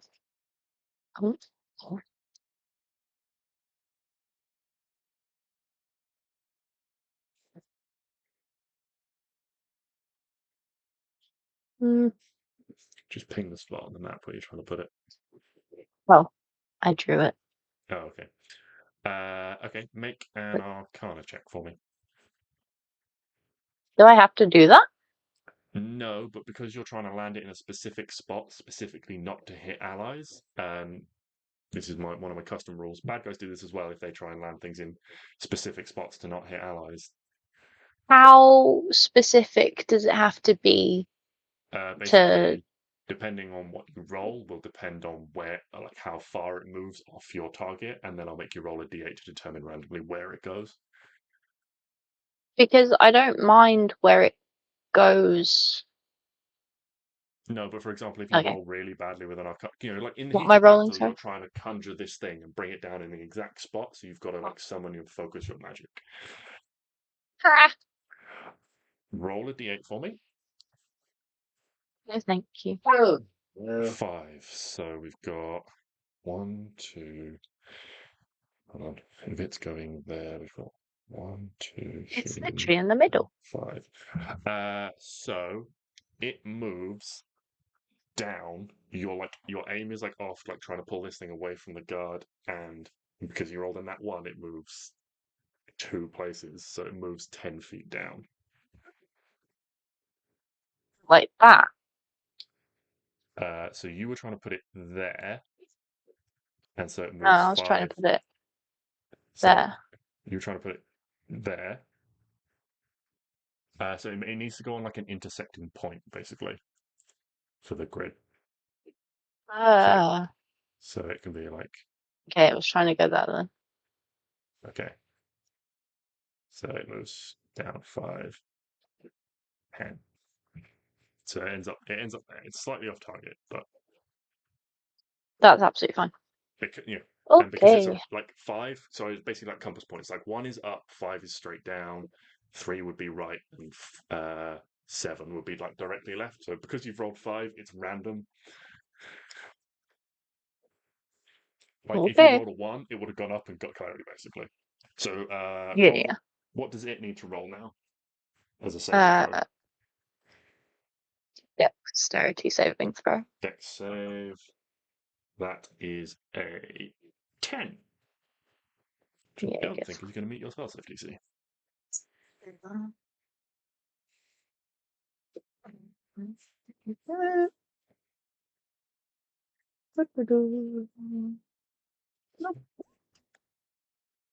Roll Jesus death. fucking.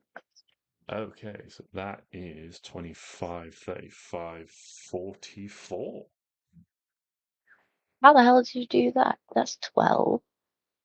16 plus 24. No, I've done maths wrong. So that's 25, 35, 41.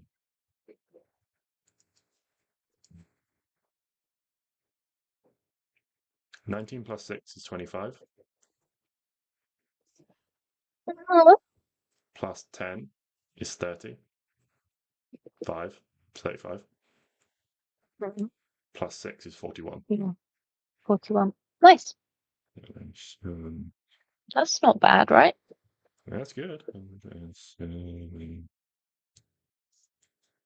Oh, I got max on that one. And then.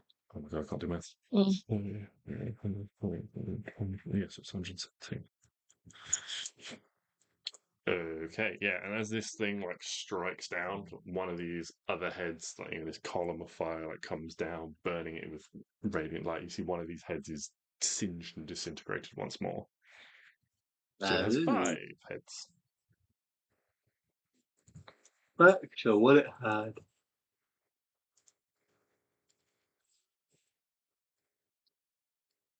Stix. Stix is going to look at this thing and go, "Oh no, it's regaining heads. It's humongous." Is this a permanent effect, by the way, Arwen? Or is this is that just a one-time? I think it's one time. Okay, cool. It's upsetting. Stix, what are you up to? What are you up to against this humongous? No. I do genuinely think that's what they should be called. It's very suspicious. We all. It's coming. Actually, I'm gonna get closer to it first. I'm gonna go 5, 10, and I'm gonna pull out my spear as if I'm gonna like charge it, and then I'm gonna leap in the air as if I'm gonna stab like right in front of me. But then I misty step behind it, spinning around, and instead stab it back as I fall and land. Okay, roll me that attack. You silly goose. That is a 23. A 23 will hit the goose. That is 8 plus 3 points of damage. Plus, fuck it. We're throwing one in. We're throwing a second level smite. Is this goose undead? I think so. No. That's fine then. 13. That is 16. 24 damage on the first attack. 24 damage, okay. The second attack is going to come in with 21 to hit. Yeah, 21 hits. 9 plus 7, that is 6 damage on the second one. No smite. Just a bit of. 16 damage. Down, boy. And then so you lost a head there. And it loses another head. Right. So now when it comes back with heads, it will have less. Right? Right? Probably not. Klari, what are you up to? Oh, Stix, where are you landing, by the way? Just move yourself to wherever you want to be. Oh, yeah. Assuming it's like front is sort of facing the bottom half. Yeah, I mean, it's a little tricky to tell because the heads are sort of pointing in all directions. But yeah, it generally sort of was moving in the direction of the village and things. I'll go like that. Through.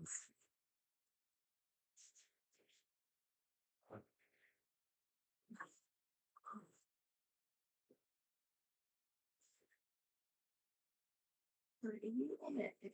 Yes. I didn't expect you.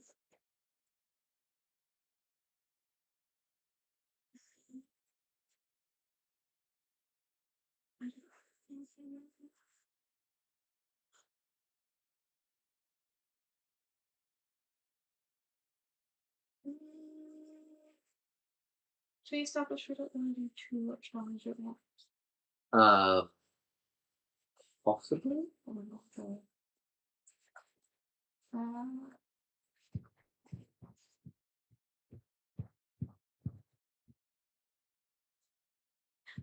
I just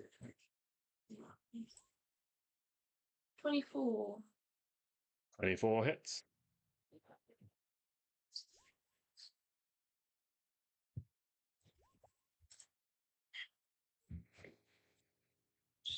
That's 36.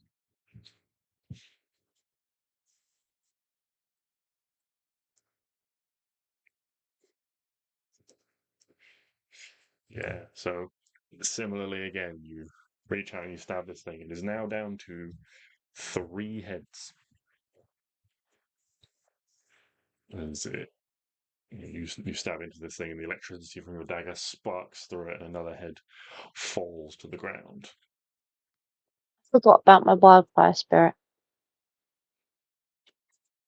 Okay, what would you like your wildfire spirit to do? Just like it to flame seed. Okay, just roll that real quick. 23 will hit. Yeah.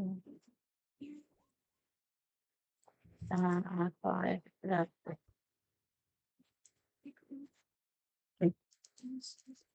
Okay. Okay, so the goose's turn. With The goose is asleep.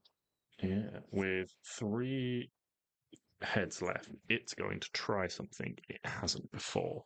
There are a number of creatures around it, and so with its 3, you see its 3 remaining heads roar back into the air, and it honks in tune, like honk, honk, honk, honk, honk, honk, honk, honk. It is going to use its lullaby of honks. Each creature within 10 feet of the Goose Hydra must make a Constitution saving throw. Oh, this is bad for the guard. If he fails... Ooh, that might be alright for a guard. What's a guard's con? Unless, of 21. course, No, poor guard. unless of course you've, I don't know, changed it or something. Are me and Arwen unaffected by this because we can't be put to sleep Correct. by Dick? So it's just you. But you still have to make the saving throw. Oh, okay. Is this charmed? Yeah, is this a charm? This is not a charm. Oh, okay. Well, that's all good. You get +5. That's not gonna make it. So concept. Yeah. Um, Oh god. You get +5? So everyone takes 8 thunder damage from this, and those as this like deafening cacophony of honks that can be heard. It's a real Wait, contradiction hold in on. terms. This lullaby of honks that can be heard 300 feet away. Does You all, does Arwen have to make the no, save? you are not within range. It's Okay, everything cool. within 10 feet. Does of she the take Goose the Hydra. damage? No, it's everything within 10 feet of the Goose Okay. Hydra. I just wanted to make. Yeah, so you all take 8 thunder damage, and anyone who can be magically put to sleep is asleep. Klari just so me. And my fire spirit. let the Klari hit. Can your wildfire spirit be incapacitated? It can't be charmed, frightened, grappled, thrown, or restrained. Okay, yeah, your wildfire spirit falls asleep. Mm-hmm. Oh Okay. no. But that is the unfortunately the guard he puts his hands up to his massive bunny ears and he just and keels over and there's blood coming from his big bunny ears. Why'd you keep killing them? Did I Oh. miss a guard's turn? I think I missed Yeah! a guard's turn. He was Because- supposed to run away. Yeah, because the goose attacked him and then he was going to move and then he just never moved. So actually, this guard is fine. He would have just disengaged and run away on his turn. So I'm going to put him over here. So he's fine. As he should be. Hugo's turn. Sorry. At the end of the goose's turn, it regrows 2 heads for every one that it lost. So it grows 2 heads. So it goes 5. How are we supposed to kill it then? It's still taking damage. It has a hit point pool. It's just if it takes a certain threshold of damage, it loses a head. On its turn, it regrows 2 heads. So either you can chop off all the heads, or you can reduce the total hit points of the creature. Oh, okay. So he's not regaining the hit points. It does look like he heals some wounds, actually. So, For goodness sake. 6 heads is 68p. That is true. Arwen, what would you Hello. like to do? Stix has now helpfully Yeah. jumped on the goose hydra's back. Does that mean I get advantage? No, it just means there's someone in the way, probably, if you want to throw a fireball at it. It's Also, fine. Throw a fireball. Clary and your wildfire spirit are asleep. Hell yeah, they're taking it. A creature is in a magical slumber, is unconscious. Effect ends early if they take damage or another creature uses an action to shake them awake.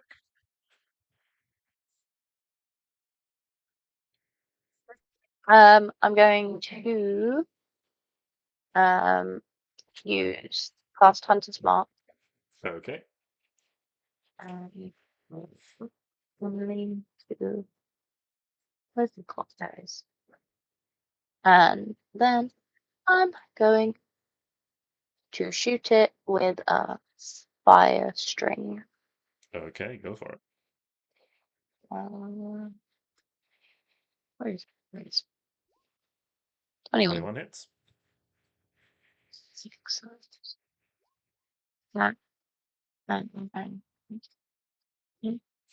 And 10, 11, 12, 13.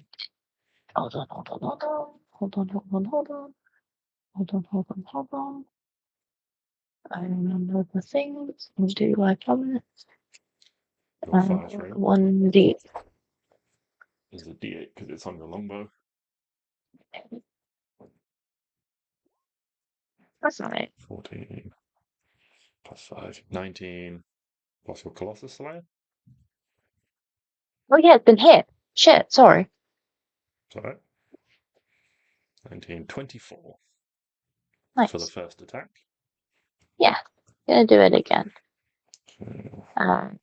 With this. Yeah, with the string again. Okay. 15. 15 unfortunately just misses. Now, there goes the use of my fancy string. But the bright side is you only dealt 24 damage to it this turn. But I'll tell you, if you deal 25 damage in a turn, it loses a head. Per turn. Per turn, not per attack, So- per turn. So it hasn't lost a head, Each. which means it won't regrow 2 heads on its turn and heal. What if my fire spirit does damage Fire to spirit it? is separate. It's a separate Oh. creature, a separate turn. Nice. Because I believe, Okay, probably cool. says in the book, it probably says something like either it rolls initiative or it takes its turn immediately after yours. But it's separate creature, separate turn. Yeah. As much as I want to give this thing more heads. It will, and then I'll tell my fire spirit to flame seed. Go for it. 28. That's a crit. Oh, crit! Oh, very nice. My flame seed loves a crit. Hold on. I'm finding the rules. Oh, yes. We all know that I love the crit rules. You love the crit rolls and I always forget them. Oh, no, that's an attack. Silly piggy. How'd you? Okay. What the hell? Takes 12 fire damage.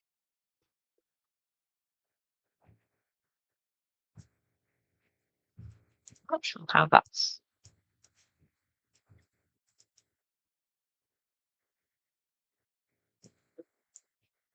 Oh, I only rolled a 1. That's gross. Okay, anyway. And then a D8. Oh. It doesn't have any weapons, does it? No. Or natural. And Hey. it's discombobulated. It can't take a reaction. Okay, it loses a reaction.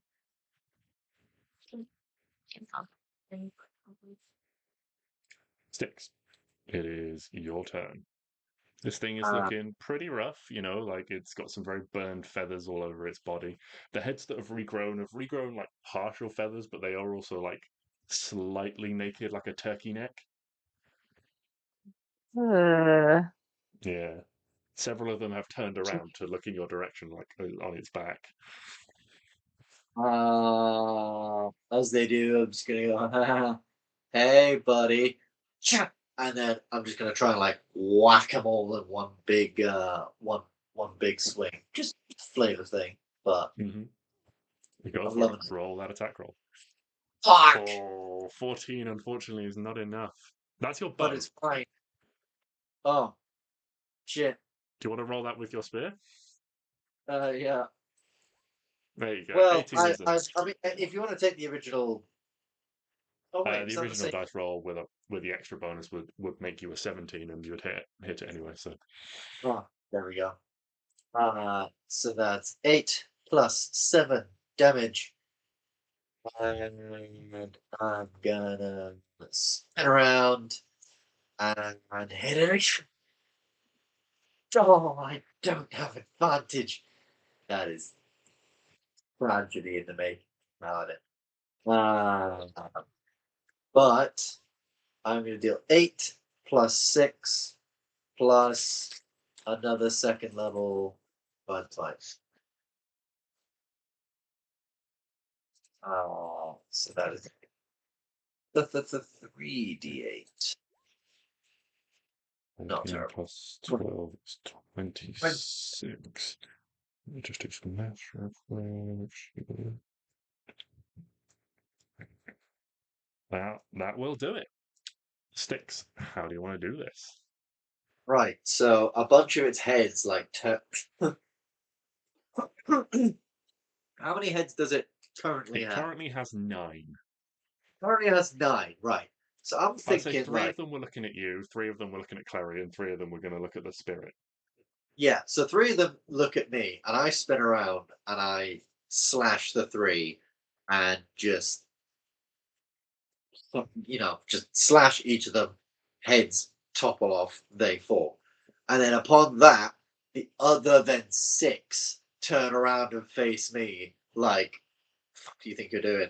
And just in a spin on top of its back with my spear, I do like one of them like cool like kung fu spins, and then just do like this like big slash across all 6 of them, and all 6 of the rest of them just like it doesn't necessarily like cut off their heads, but certainly does like slash all 6 with the divine smite as well. It's just like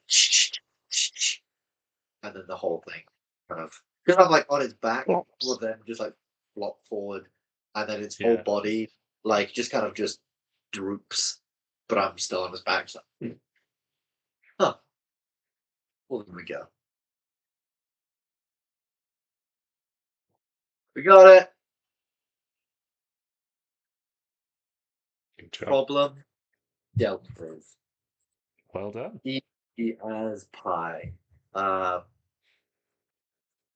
You have successfully defeated a goose hydra. I'm gonna go and see my little Hugo and tell him he was a great boy. Mm-hmm. Yeah, you guys like all start like heading back towards the village. A few people are like coming out. You can see there's a few other guards and stuff that are probably like on a different side of the village or something. Start like rushing, coming over. They they go over and they like respectfully like lay cloaks over the 2 fallen guards. Yeah, only one of them died. There were 3 initially. One was like in the initial emergence, was unfortunately snatched up, and also the second one unfortunately was snatched up as well. Oh, he's fine. Yeah. So, but like several people, including you can see this mother is like holding the small child Ruin in their arms, but they like come out towards you, and Huck like sort of like runs his fingers like rather than like through his hair, he's like over his ears, and they like sort of like flatten down and then like spring up again a bit and like flop to the sides. And he's like, well, that was might have found impressive of you all. It was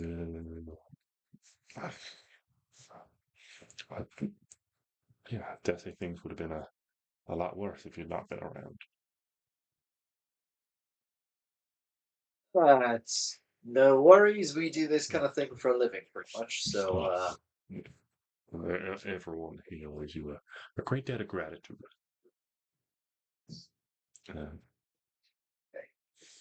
Well, I'm sure words are already been said, but I'm certain Lady Cottontail will want to see you and thank you personally. And his mother comes over. He's like, well, whatever can I do to thank you? I'm so grateful. Wow, you saved my little baby. Don't know what I would have done with it if something had happened. You can live life to its fullest. I think that's what you do for us. I don't know. What do you use for currency? This isn't like me like asking for a reward, but it's like Stix is kind of sat there like, well, I don't really want to ask for gold. Gold. What do you guys use for currency? Yes, yeah, we have gold and so forth. Oh, okay. I mean, I don't need just being helpful for this kind young thing, but I don't know what my fellow compatriots here would like. Let them. Very soon. Oh yeah, you're. Oh yeah. It's like In which someone has I, woken I, Klari up in amongst all of oh, this. when you look at the board, and I will go over and wake up Klari and be like, hey, Klari, hey, we got the curse. Welcome. Beheading of 9 heads in the bush, like. Klari, you don't have to get up right now. We're not going to, but count the goose, so it's fine. You could. Clary is as hard to get out of it as then Clary stays there. I was just like, oh, I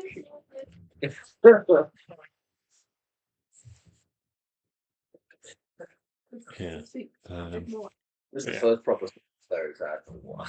Can Hugo like communicate with the rabbits? Hugo can communicate with anyone. He communicates best with you guys because he's most familiar with you, and you're familiar with his style, so you easily understand what he's trying to convey. But he can communicate with anyone. It's just Can depending on he who they are, they might have a harder time understanding him. can he do like can he imagine a hug from the little rabbit with a question mark?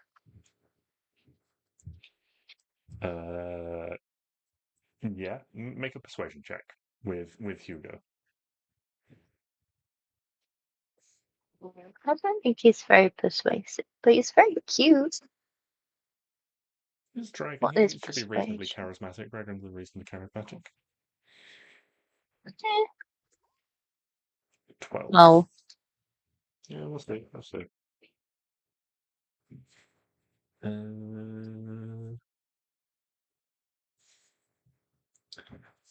Is he just imagining this to like the child? Like only the child, not the mother. no, just a little baby.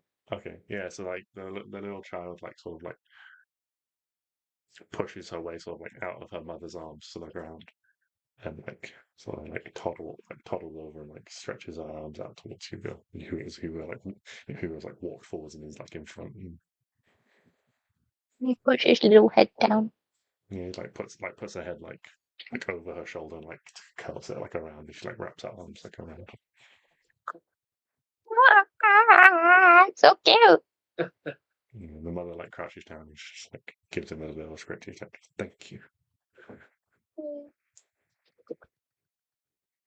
That's all the reward we needed. He just wanted a cuddle. Yeah, and Hux, Hux sort of turns around and is like, "All right, let's, the guards are got enough to be getting on with. Let's all head back. We've all got a bit more cleaning to be doing, so let's everyone get everything set up for tonight."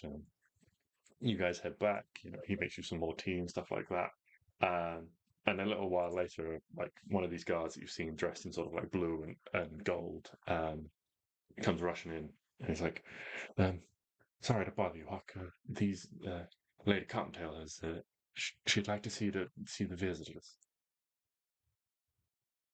He's like, well, if her ladyship wants to see you, then you better not keep her waiting. Why don't Okay. you come with us? I'm sure you would love to see Lady Cottontail once again. I'm sure. No, she likes Oh no, she likes Peppermint. rosemary. Yeah, it's Yeah, no, yeah. Oh yes. I'm good here. Getting confused with all the fucking people in this town. They're all rabbits. Yeah, it's like, Very confusing. you guys go with Basil and you'll be fine. Oh my god.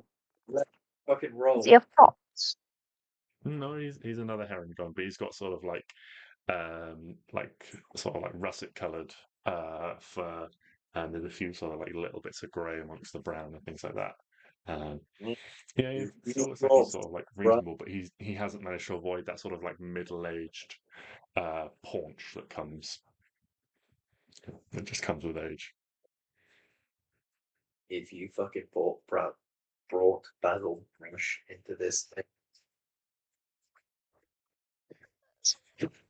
Now, it'd be a whole different scenario. so, All right, yeah, let's go. come with me, folks. It's just a little way over the hill, and I'll take you to her ladyship. Yeah, it's about sort of like a little 5-minute walk sort of through the village and like over a little crest, and you can see that there is this large, like big like underground house. Like all they all have is dome of grass with a big circular door. You can see this seems to have a bit more above ground as well, as there's a couple of like circular windows that seem to indicate there's like an upper level above ground and stuff. But it takes you up. There's a couple of guards on the door.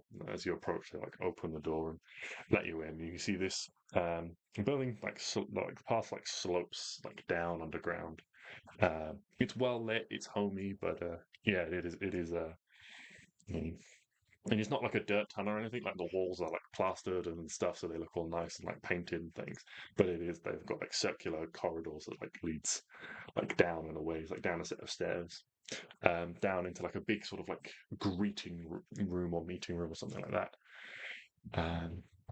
And yeah, you see that there is a very dignified looking Aragon there. She's got very, very light grey fur.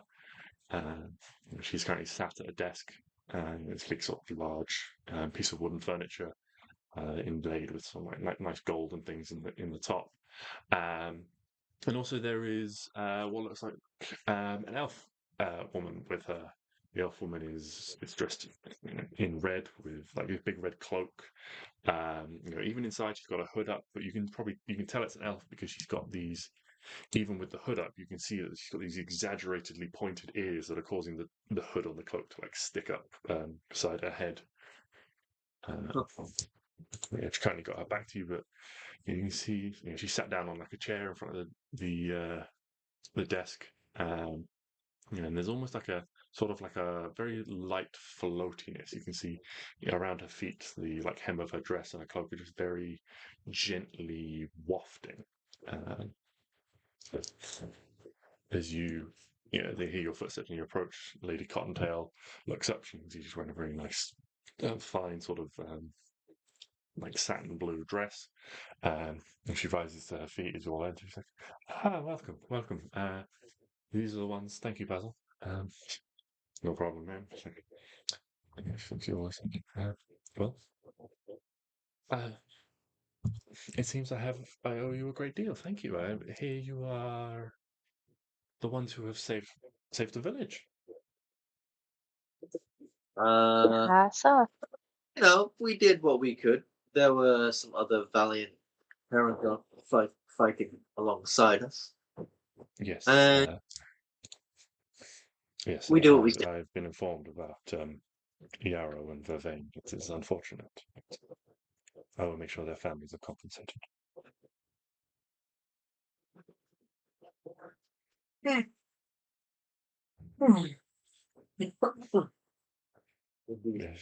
Sorry. Allow me to introduce my other guest. This is Delphi. She's a good friend. hello, Delphi.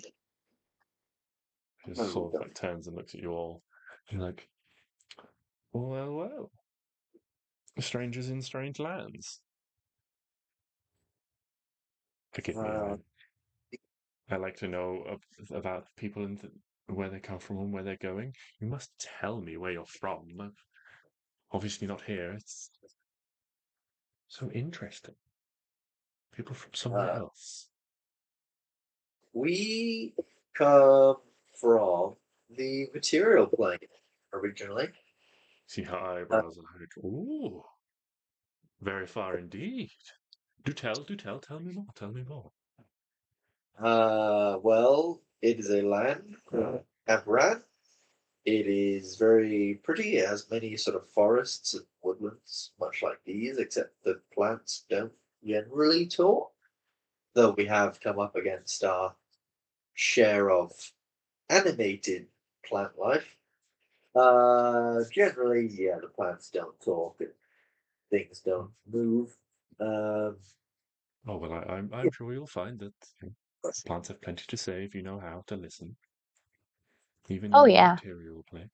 Yeah, like some people, such as my friend Arwen here, has magics that talk to them, but they don't have the abilities that your plants do, I suppose. Uh, Oh well, but yeah, have you been here a while? If you seem to know a lot about the plants of this place, or are you? I assure you, there is a great variety here. we kind of arrived this morning. Oh well, then you have so much to see, so much to explore. Where are you heading? We are headed to the Rose Garden. There is something there that we need to acquire, and in acquiring it, we feel that we would also be doing a service in Rose Garden, and it's peak art fair. Really, Uh, the Rose Garden? How interesting! I What on earth don't could you think require in so. such a dangerous place? oh, Nothing. can I make an insight check on this woman? She seems Yeah. extremely inquisitive. Me too. I understand we're new people from new lands, but Mhm. her sort of like asking about our intentions, just kind of get Stix on Yeah, go for it. 13. 13. Yeah, I'll as well. Yeah, she just seems genuinely interested in where you come from and what you're doing. She seems fascinated by new people.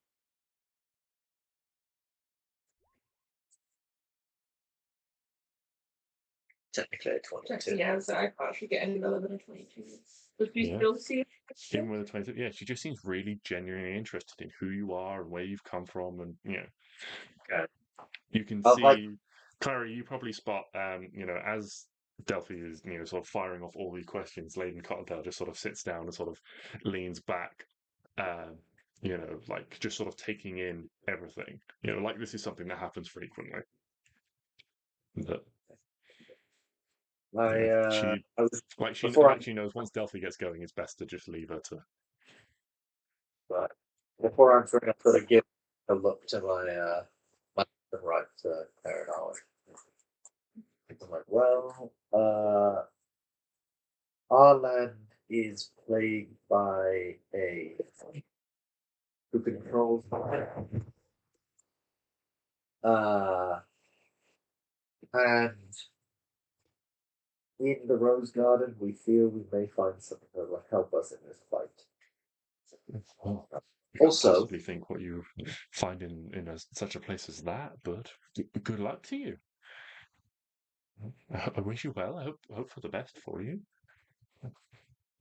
Yes. Lady Cottontail says, like, yes. Well, I'm hoping you'll, among other things, you'll all stay for the festivities this evening. I imagine some will be slightly subdued, but in all, everyone will still have a good time. Delphi, will you stay? She's like, no, unfortunately not. This was just a flying visit. I must get back to my sisters. If I'm not there, they'll only squabble between themselves. Very well. It's a pleasure to see you as always. Yeah, and with that, Delphi stands up and she just sort of sweeps, sort of very elegantly out of the room. Her cloak sort of, she's got a very, very dark red cloak, and she turns around, she's got a very bright sort of vibrant red dress on.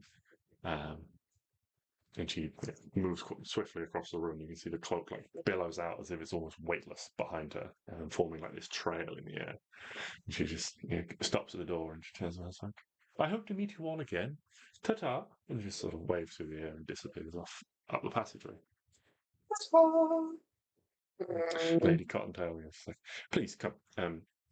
Well, have a two of you can have a seat, I suppose, or you can stand if you prefer. But yes, would I'd very much appreciate it if you stayed this evening. I know certain other people would as well. Enjoy the festivities. Obviously, don't everything is, we're a community here. Everything is shared, especially during this season and this celebration. So don't worry about having to pay for anything. You've done us a great service, and from what I hear, saved a great many lives. I am blessed as well to be able to offer you a bountiful reward for what you have done. Our glorious archfey, the Lady Tinthara, has been kind enough to place a bounty on creatures such as these who have wandered out of where they're not supposed to be. Unfortunately, being as close as we are to to the lands to the northeast, a few of these dangerous creatures have wandered this way, and they are becoming more frequent. So Tinthara has offered her a bounty. Fortunately for you, I believe I can bend the rules in your favor. The bounty is 1,000 gold a head. Now, I believe this thing, as so I'm told, had several and grew several more. Yeah, it had none by the time we killed it. No, Sorry, it definitely you say, Stix? had. It had 9. No. Yes, I believe my No, guide no, counted no. 10 Well, in total. Oh, wow. 10 in total. That's what they said. Yes. 12 in total. Mm-hmm. Well, Yeah, there was just a volley of. It was so hard to keep count. But Arwen, if you are the Rudy, if you say 12. I'm the clever one who knows the maths, Yes, and reading and stuff. she is very, very good at hunting monsters such as these. And if her word is final on these matters, if she says 12, then well, I suppose. make 1, a 3, persuasion check. 1, 7, Oh 12. boy, persuasion checks. If you have 23. 23. She fixes you all with a look and is just like, 12, was it? That's very impressive. And you get the sense that she knows it was 10. She knows you know it was 10. But I like her. it's like, well, that will be. I will make sure that is brought to you this evening. While you're at the festivities. Is there anything else we can do to accommodate you here while you're in Cottontail? As many of those bunnies can give me a hug as possible. That would be great. Well, I'm sure many people will be very grateful to show you their gratitude. Yeah. No. If there's nothing else I can do for you all, then I have certain things to organize, but I will hopefully see you later on this evening for the celebration. Bye-bye. Bye. She just nods. You guys are free to leave. Basil is waiting back, at the top by the door, just idly chatting to the other guards. When he sees you, he's like, "Oh, hello. Nice to see you again. Come, I'll show you back to the village. We've got a few things to prepare tonight. Her ladyship said you are welcome to stay wherever you like." Oh.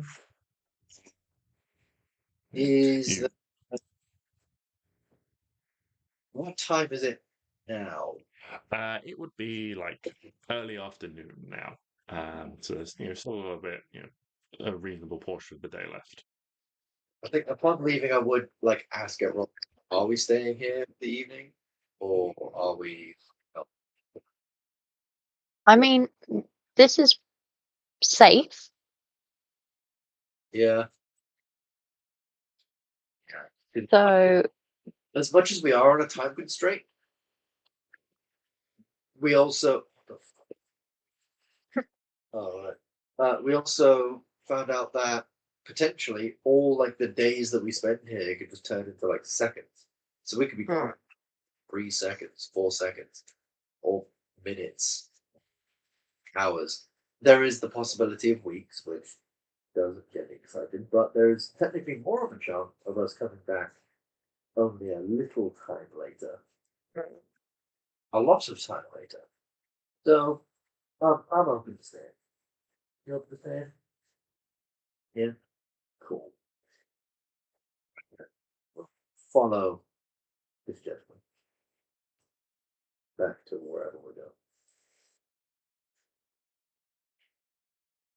lead the way, Basil. All right, you guys return to the village, Basil. and you can. Is there anything anyone would like to do? Otherwise, I'll just sort of like montage this a little bit. No, not really, I think. Yeah, not for anything for anything.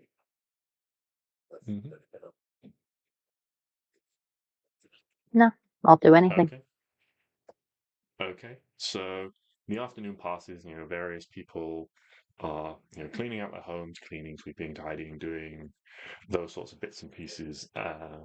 Like stacks of like discarded like furniture, clothes, those sorts of things are all piled up outside people's homes, and then slowly over the course of the afternoon, they are taken through to the outskirts of the village and all stacked up in a great big pile. There is like in the area, like there are a few people like setting up tents and things, like big, like open faced tents with like rows of benches and stuff. People are rolling out barrels of, what look like barrels of like mead or alcohol or something like that, or wine, that sort of thing. Um, Around the late afternoon, people start coming with food and stuff. A few people come along and they stick there's like a giant pole in the ground, and they like attach ribbons to the top, and it looks like it's gonna be like maypole dancing or something like that. The kids slowly sort of like filter out. They start like running around playing games. You can see there's sort of like a tentativeness to it. This section is a little ways off. It's sort of like on the northwest side, so people are a little bit nervous around the surrounding area. There's quite a few parents are sort of like there keeping an eye on children and stuff like that, making sure people don't wander off. There's a number of guards about, but they are, they're not like keeping a vigil or anything like that. They are just sort of like milling about. And then as the sun starts to dip down, it never fully sets here, but as it dips down low, torches come out to light the area. Food is brought out. Everyone brings their own sort of like dish from people's houses. There's a lot of like vegetable-based dishes and things like that, as well as like cakes and sweet trees and pasties and pies. They have a lot of goose to get through. You have a lot. Goose is fucking good. Yeah, but everyone is working together to come forth in this celebration. A small band begins to play, like a little like drummer and a lutist and things like that set up. People start to sort of dance and have a good time. People sit in the tent, they drink, they eat, and it's just a very nice evening. A couple of hours go by, and you see Lady Cottontail coming through. She has a large, like one of a couple of guards with her. One of whom is carrying a large chest, and another is carrying like a package that's like bundled up in like brown paper. She steps forwards steps up one of the benches onto one of the tables. She's got her own like goblet in hand, and she's like raises it up in the air and slowly the singing dies down, the music stops, everyone sort of gathers around the tent to listen. Well, now is the time of year where we celebrate things starting anew. Normally this is a time for great celebration, but it is tinged with sadness today. But that sadness could have been much greater. And although we shall mourn the loss of those who have gone to the great warren in the sky, we shall start. This is a perfect time of year to start anew. And we shall move on, not forgetting what we have lost, but remembering what it had been. But it would be remiss of me not to raise a glass and give thanks in front of all of you to those who have saved us this day. And so, please come forth and receive your reward. There's lots of cheering and shouting and clapping. When you step forward with Hugo, and you can see off to the side there's the little bunny girl you saved gives you like a little nervous wave. She steps forward. Lady Cottontail steps down off the table and says, takes the chest, and you can feel it. You see it's like heavy in her arms, and she quickly turns around and gives it to you, Stix. And you feel it. It's heavy. It's full of 12,000 gold pieces. It's very heavy. Oh yeah. When it's in your arms, she lifts the lid, and when it opens up, you can see there are 12,000 gold things inside, but they are not coins. They are, rather than coins, they are little spherical beads. They look like they're made from gold, and you can see that they are stamped with a face curved, embossed around it, like a coin. But rather than a coin, it's like a gold piece. It's like a gold marble. Dig. I just ask Arwen to hold out the bag of holding, and I'm just gonna sort of take this thing.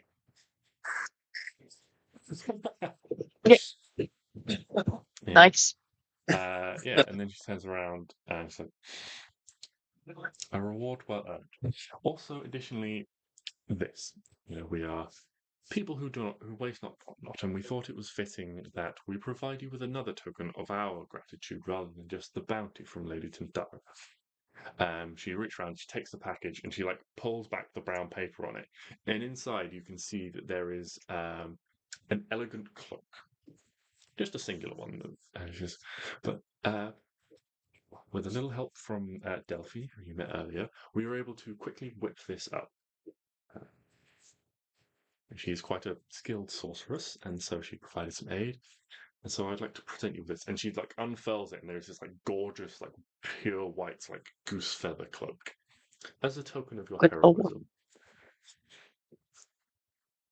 I'm told it will never stain and never get dirty. It will always remain as elegant as it is now. Is that not, that sounds amazing. Does it have any other properties? I mean, a magical creature such as that, maybe its feathers are imbued with some magical resonance? Not that I'm aware of, but Delphi may have weaved more into it. I am not blessed with her gifts. Well, does anyone want the goose feather? Put it on, Stix. Fuck yeah! Grabs it, wraps it around, proudly wears the goose feather. Body looks like a child wrapped in toilet paper. I will have you know, I look like a goose of God. This is it's a very fine cloak with it's soft on the inside, like a regular cloak is, but all the feathers are neatly arrayed, in nice rows down the back. Stix looks so fucking weird. He has wooden armor. Huh? He has armory of weapons all over him. He already has the cape of the mountebank, which, by the way, he fucking got back. There are. She does sort of raise an eye as Stix puts a second cloak on, but it's just there's almost a Third dismissive. cloak.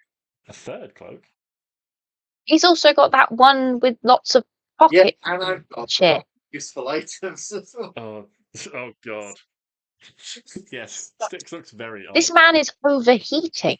Well, okay. So here's the thing: the cave of the hunter is that just a cave, and it as it obviously comes down to your lower back. So I like to think I've sort of Assassin's Creed 2 Ezio'd that over one arm, and then Oh the my robe God. goes over the other arm, and then the goose feather cloak goes over the back, and I look fucking amazing. Stix is a walking patchwork. I Literally, mean, you look like something. Amazing wouldn't be the word I'd use, but Oh, literally. Like, I think about this sometimes, like what must our characters look like with all this random crap. It's a bag of holding, but it's just Yeah. got all the. Actually, I think I did say that I basically made the Cape of the Mountebank into like a into like a big sash belt. Yeah, pretty much. So I think that's it. But then now that I'm wearing two cloaks, it's fine, guys. and a kilt.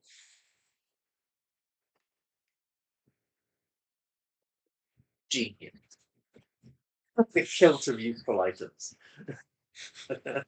Also, the kilt pulls out of Oh, that's it. ladder.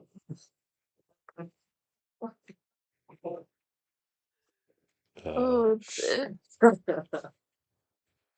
Well, with that sorted, Lady Cottontail claps her hands like, well, I think it's time we really kicked things off. And she walks towards the tent, and people at the front of the tent, people follow her, and she picks up one of the torches out of the ground, and you can see there's this big pile of wooden furniture and clothes and things like that, off to one side. And she pauses for a moment. She's turns to one of the guys, bring them forth. And there are two bodies brought forth in shrouds, in the blue and blue cloth with gold stitching on it, of little constellations of stars and things like that. And they are nestled into little nooks on this bonfire. And she raises the torch up and she's like, to a new spring start. And she just turns and places the torch against the bonfire, and other people come up and they start doing the same. Yes, Arwen? These are the people that died in the battle, right? This isn't Yes, that's some the impression you midsummer get. shit, right? Okay. Yes, that's the impression you get. Yeah. Okay. Thank God. Yeah, they are laid in shrouds, the color of guard uniforms and stuff like that. Oh. Yeah. Thought we were joining Yeah, a and cult. various people start coming forth with more torches, and they spread them around, and soon this roaring bonfire is shooting flames high 40 feet up into the sky with everyone's stuff on it. We're not being rabbit this evening, are we? It's not one of them kind of win deals. Yeah. The music starts back up again. People start singing and dancing more earnestly. More barrels of mead and things are cracked open, and wine, and generally a big old party is being had. You can see Goji is there, dancing away. He's cleaned up a little bit, but he's still got soot stains on bits of his fur and stuff. But he's there, dancing with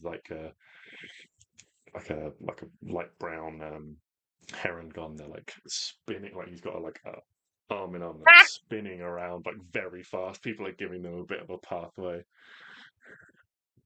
and stuff. Oh. Huck is sat in the tent. He's got a very large tankard in front of him. He's just slowly sipping from it, watching the people. Rosemary there. Pardon? Is Rosemary there? Yeah. You look around and you spot her. She's changed out of her little blue and white checked dress. She's got a little blue and red one up, white and red one on for the evening. And she's dispensed with her little gardening apron that she had on and stuff. Fine, that Chuckleberry. Pardon? I nudge him. You nudge him. Yeah, you go and sit down next to him and Hey. give him a nudge. And it's like, Look who oh, it is. hello. I think I see you got your reward. Well done. You know, many people are very pleased with what you've done. And thank you. I think you should go and talk to her. Sorry, I don't know what you mean. Rosemary! I go run over to her. You go run over to Rosemary. Yeah. And I tell her that there's something really interesting over here. Yeah, she's just like looks like follows like her eyes and like sees Huckleberry. She's like, oh yes, yes. Oh yes, yes. Mm. Some real 10-year-olds on a playground kind of primary school crush level of shit going on. Yeah. She like takes your hand as you like offer it and allow like lets you like pull her over, like sits down on the opposite side of the table, like puts her. She's like, hello, Huckleberry. And he looks up and like, like smooths down his ears again. He's like, Miss Rosemary. So cute. How nice to see you. Are you having a good evening? It's like, yes, I'm having a lovely time, thank you. But I haven't Alan's seen just you sat going, dancing. It's like, well, I don't really dance, Well, that's a bit of a shame. I think you two should dance together. No, I don't really dance. I wouldn't know how. Don't dance. I know you can. If I do this, well, you could do that. Hey. He can dance if he wants to. He can leave his friends behind. Because if his friends don't dance, and if they don't dance, then they're no friends of mine. We can dance if you want it, and Stix just gets up and starts spinning around with the cloak. Joins the dance. Right.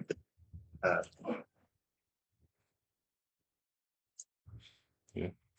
Arwen's still playing matchmaker.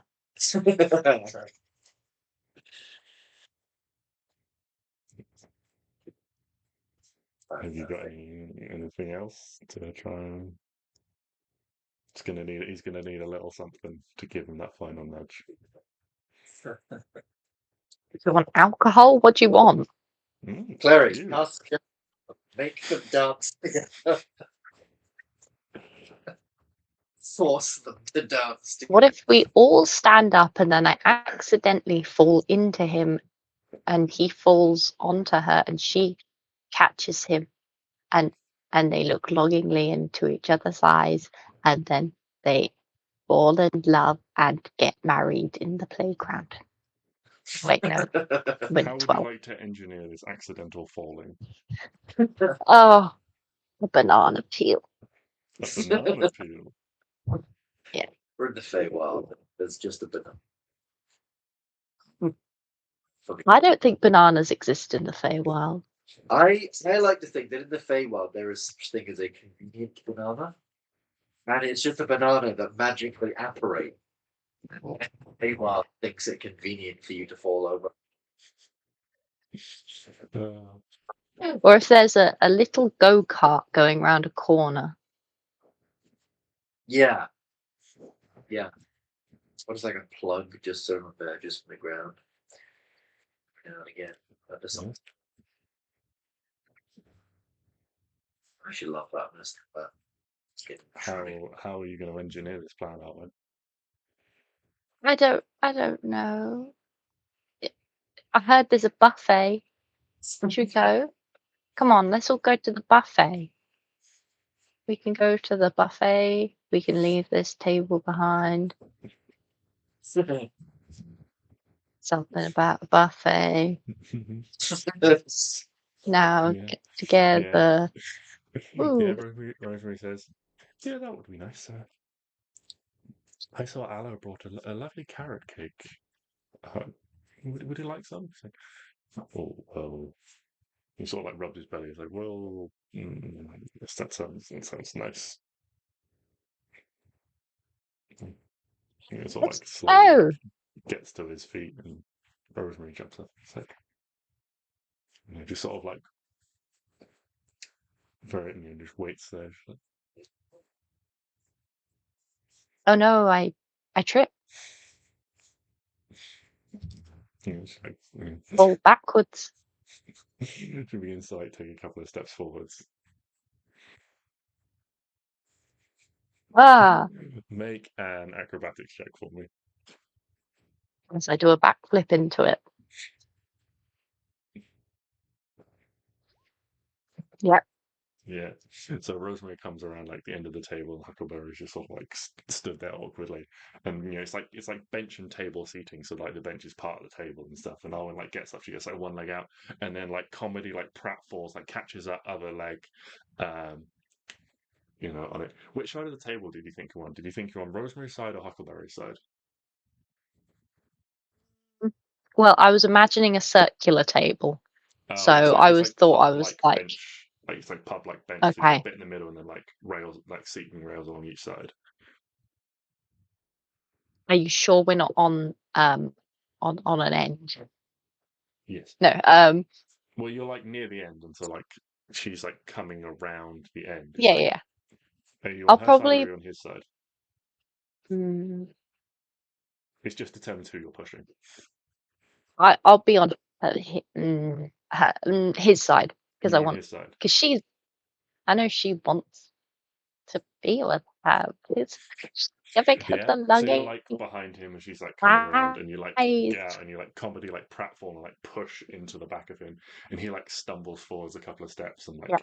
bumps into her, and like she like puts her hands up to like stop him. They And, do like, a grip. They end up having like a brief awkward hug. He's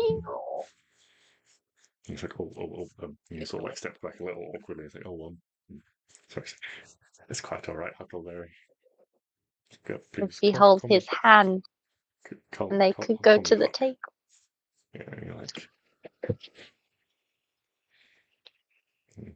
and she holds her hand out. She's like, well, I better make sure you don't fall over again. And takes her hand, and the two of them head off towards the buffet. Over the course of the evening, lots of people come up to you and thank you. The mother of You're welcome. They were meant to be together. the mother of Rue comes up. Not about that. The mother of Rue comes up to you and she's like, very thankful again. And like, little Rue, comes forward and gives you like another little hug and to all of you and stuff like that. She's like got like a little like cardboard plate of food and like she like goes up to Hugo and starts like feeding him little bits. I imagine they did a little dance on the floor together. Like he was just jumping about and she was doing a little dance. Just trying to be a rabbit.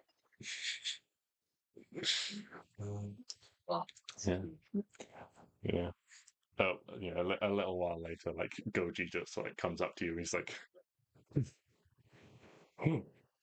he's got like a drink in hand. He just like nudges your eyes, like nods over towards Huck and Rosemary, like, is that your doing? Oh yeah. Good. I've been telling him he should do that for months. Well, all he needed was a nudge in the right direction. He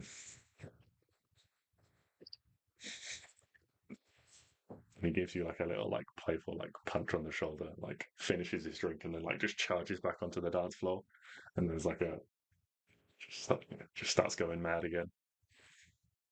Arwen briefly prepares to get her bow out and then remembers, no, that's a playful hit, it's fine. This is what friends do. A lovely harvest evening is had by all. Yeah.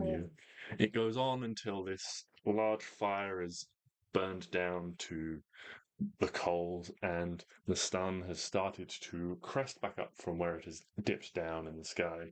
And essentially, no one has had any sleep, but a new day is dawning. Oh no, Oh Lord. not even like a quick nap. No. But you all feel energized and refreshed. People don't seem tired. People don't seem sleepy. Even like the kids who you'd have expected to like fall asleep. It seems there is some sort of fey magic about the festival that has invigorated everyone and kept them going, ready for the next day. So you all gain the Moving on. benefits of a long rest Oh, without taking one for best day ever. participating in the Harvest Festival. The magical spell. Crimson. What? Full blood. Oh, right, okay. I don't get any of that. Probably a bit grateful. Well, Yeah. that, I believe, is a good place to call it there for a session, and we will pick things up next week.